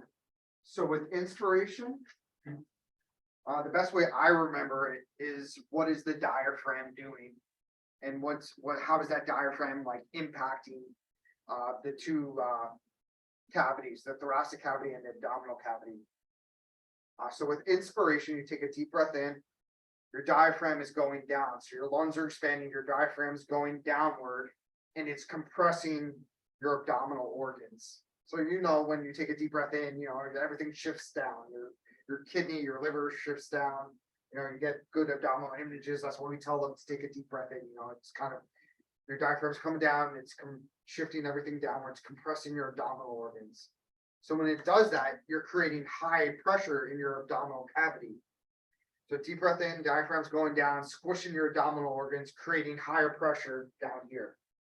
So if I have high pressure here, that's not good for blood flow because everything wants to go from high to low. We want a nice low pressure. Low pressure is good in terms of promoting blood flow.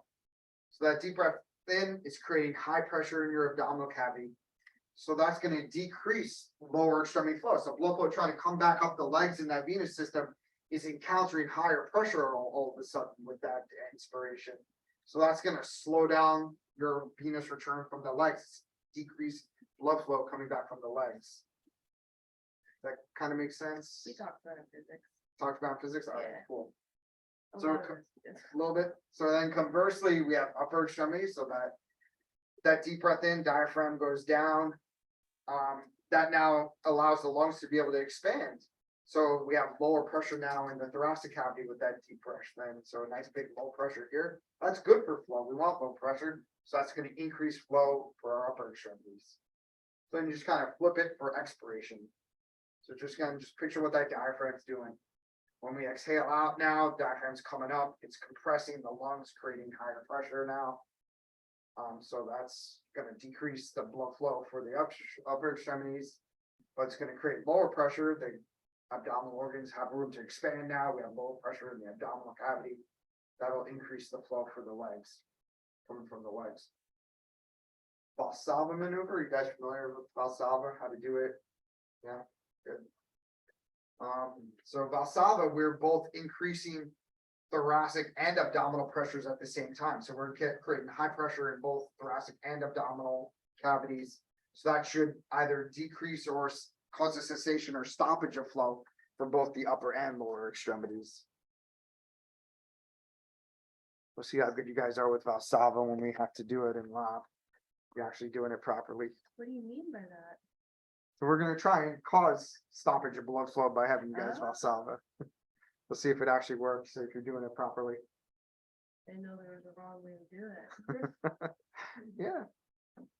We'll tell, like, it's trickier than you think, like, particularly if you have a patient that's like, non-English speaking, trying to get them to, all right, take a deep breath in, don't let any air out of your nose, bear down, like tighten your abdominal, like trying to explain all this, and they're like, what?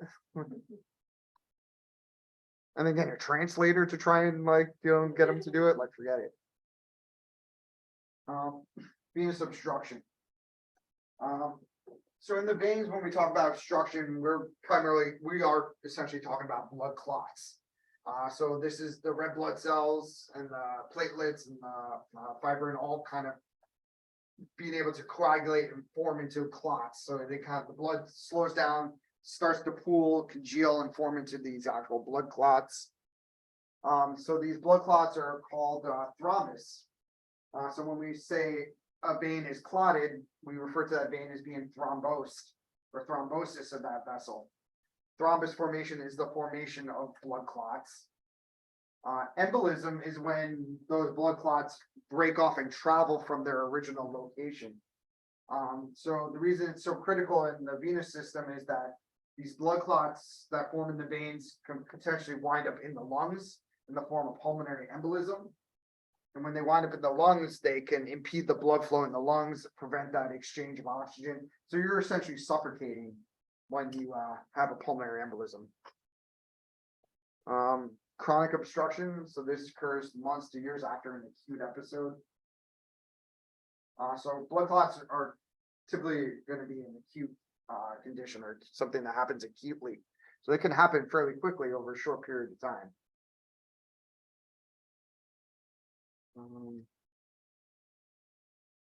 Valvular incompetence. So this refers to the valves, the venous valve's ability to prevent blood flow from flowing backwards or retrograde. When it's competent, the valve is doing its job. It's preventing that blood flow from going back down the leg. Incompetent valves are valves that are leaky, that allow for retrograde flow or flow passing back down the leg through that valve.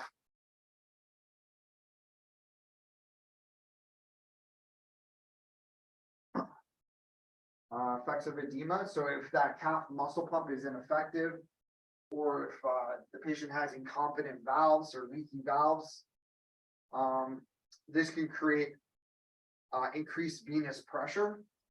So this increased venous pressure, the body tries to compensate for that by removing some of the excess fluid in the blood. And that's how we wind up with this peripheral edema, their swollen legs or swollen feet, you get these little elderly old ladies or men, that have swollen ankles or swollen feet. It's because they may have incompetent valves or they're not in an effective calf muscle pump to promote good venous circulation. So the body's going to compensate and try and reduce some of that venous pressure by removing some of the fluid from the blood, and it winds up into the subcutaneous tissues, the soft tissues, as in the form of edema. It's primarily isolated, to the distal extremities, but can progressively get worse over time. Some short-term effects, of this incompetent venous system is edema, decreased flow volumes. Long-term effects, patients can wind up with what's called stasis dermatitis. So this is a discoloration. It's purplish or sometimes even a brawny brownish discoloration. It's typically above the medial malleolus along that inner ankle.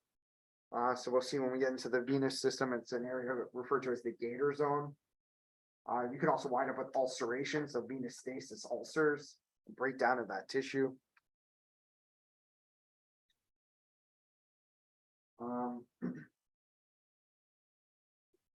So venous flow and peripheral resistance. During peripheral vasodilation, the flow tends to be more continuous. So if we have dilated veins, we get more continuous forward flow. Those respiratory changes are less evident. So we can actually see blood flow following our breathing, our respiratory cycle in our venous system. So when we Doppler veins, we can actually see, so we can see inspiration and expiration. So it's kind of like these flowing waves where we see, a series of inspiration and expiration, increasing and decreasing of that venous flow. So this is just saying when the veins are dilated, we lose that respiratory variation. So it's less evident. When the vessels are constricted, venous flow is markedly decreased. So we see much less flow when we have vasoconstriction in the venous side. Also, if a patient has severe arterial disease or severe obstruction, so there's very little flow getting through the arteries, it just makes sense there'd be less venous flow, less venous return. So if we have decreased flow getting down the leg in the arterial side, we're gonna have less flow coming back up on the venous side. They're just kind of intuitive.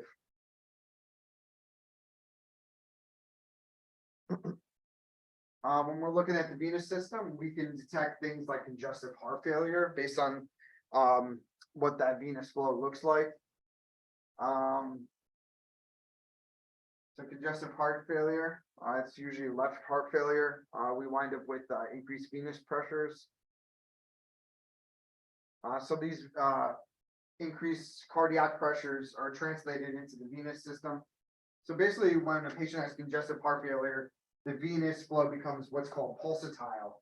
So we can see some of that cardiac translation in our venous flow. So it almost looks like arteries. We get these like sharp, jagged peaks, these V's. So instead of nice rolling waves following our breathing, we wind up with something that looks very pulsatile.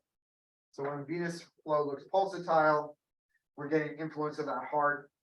And if we're particularly far away from that heart, that could be indicative of a patient that's, got congestive heart failure. So, I mean, you could even have something that looks, very, very pulsatile, even going above and below the baseline significantly, So if we see that in the veins, particularly if we're in the extremities, that can indicate congestive heart failure.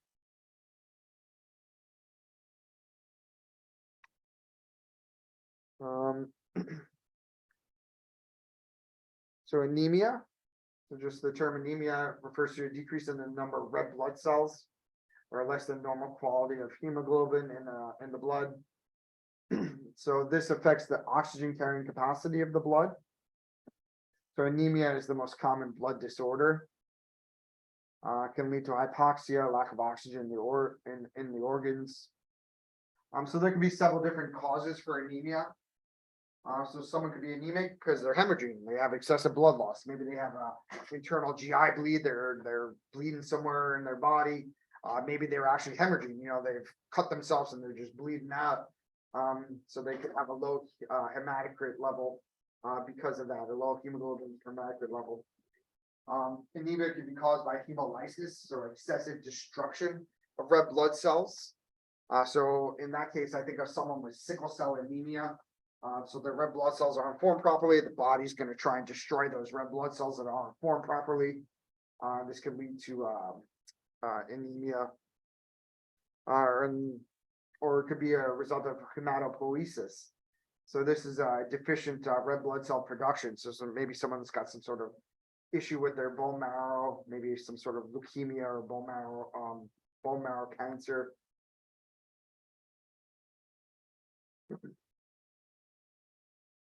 So again, types of anemia could be nutritional due to iron or folic acid deficiencies.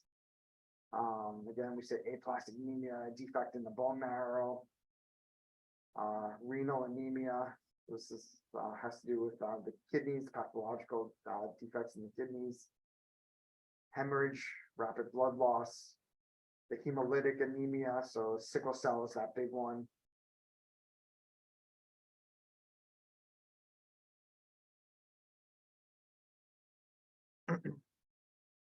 This is just showing some signs and symptoms of anemia. So these patients will typically present, with some sort of weakness, fatigue, dyspnea on exertion. So when they exercise, they get short of breath. Dyspnea means shortness of breath.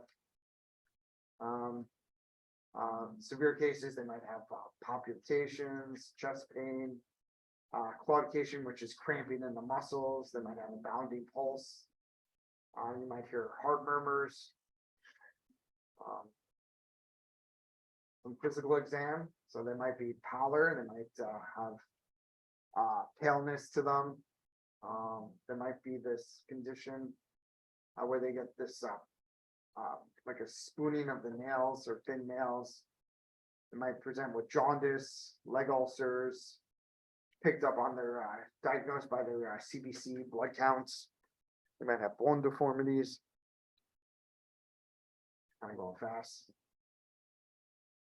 This is just showing some different treatments for anemia.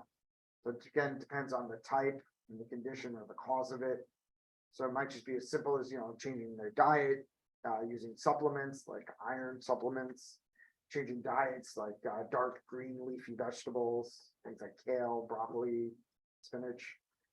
They could maybe need a blood transfusion, bone marrow transplant, surgery to treat the blood loss or correct the cause of the blood loss.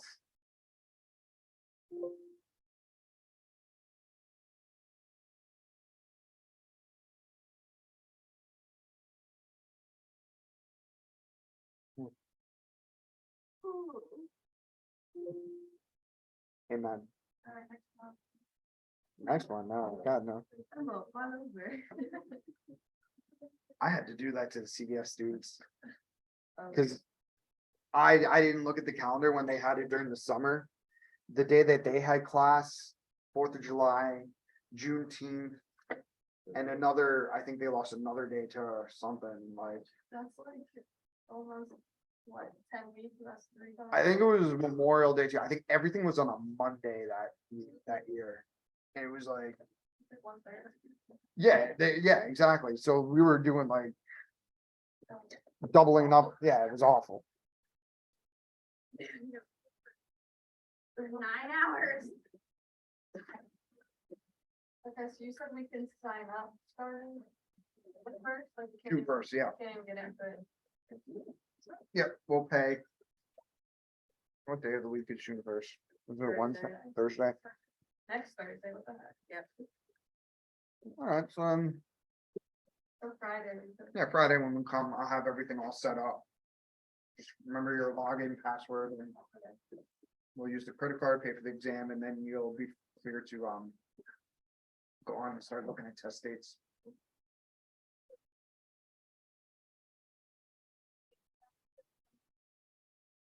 You are. like the whole day.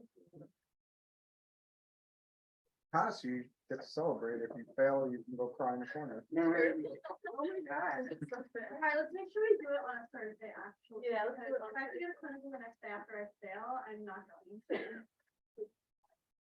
I need like 24, Dan might not be there on a Friday. This is a safe space to cry. Take my big bottle of tequila. You sure? Happy? Alright. Margarita Fridays. Smash.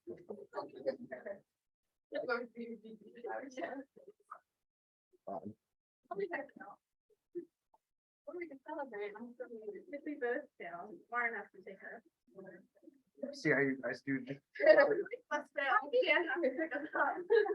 Probably would be fantastic, like doing this, like trash. Oh, yeah. Being so relaxed. Oh my gosh, why not?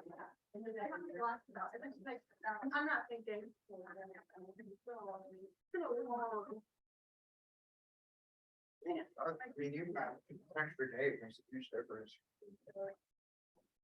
All them things in a row is what kills him. Oh, I forgot to tell you, remember how last Friday, I was like, oh, this is crazy, we have 2 days, I'm gonna get sick. This entire week I was sick. Aw. That's what I get for talking crap. Yeah, I already missed most of my days. Yeah, You need And- the sushi. no, I just got like, I was so sick. Today's the first day I'm starting to feel like somewhat better. And, on Thursday morning, when I called out of clinical, I hallucinated that I texted Jen. And I didn't, like, but I called out, I still called out of clinical though, like I told Cindy. Yeah. And I was like, hey Jen, like, did you get my email? And she's like, literally no. And I was like, what are you talking about? Like, I said this, this, this, and this. And she was like, no, you hallucinated that. We're just gonna go with it, never sent. At least it's on the clinical site, though, that's better. Yeah, I did. Yeah, that's points for that. Where's my, here it is. And I was also on that like Mucinex and Canadian stuff. But it's on Wednesday and Thursday. Yeah. No, Tuesday, Wednesday. Yeah. And I was down for the count Monday. You can still have some kind of. Yeah, I can hear it in your voice. Yeah. I thought I had COVID, but I didn't. No, I tested twice. You're someone who's wearing the mask at the hospital, and I feel like that's why everybody's getting sick, because their immune systems are like, now we're like exposed to all these germs that we weren't before. They're all like so congested. I don't know. I think it's that common. I think it's that, yeah. Everyone's getting something. It's that, but so that last Thursday, she just having a nap in her chair. Oh, sometimes I think it's that. Okay, well. Alright, bye. Alright, And then, have a good so weekend. just let Desiree know, I just have to, Yeah, she said thank you. process this and it'll be uploaded to D2L. I'll have a little recordings tab on there for which you can Okay. edit. Cool.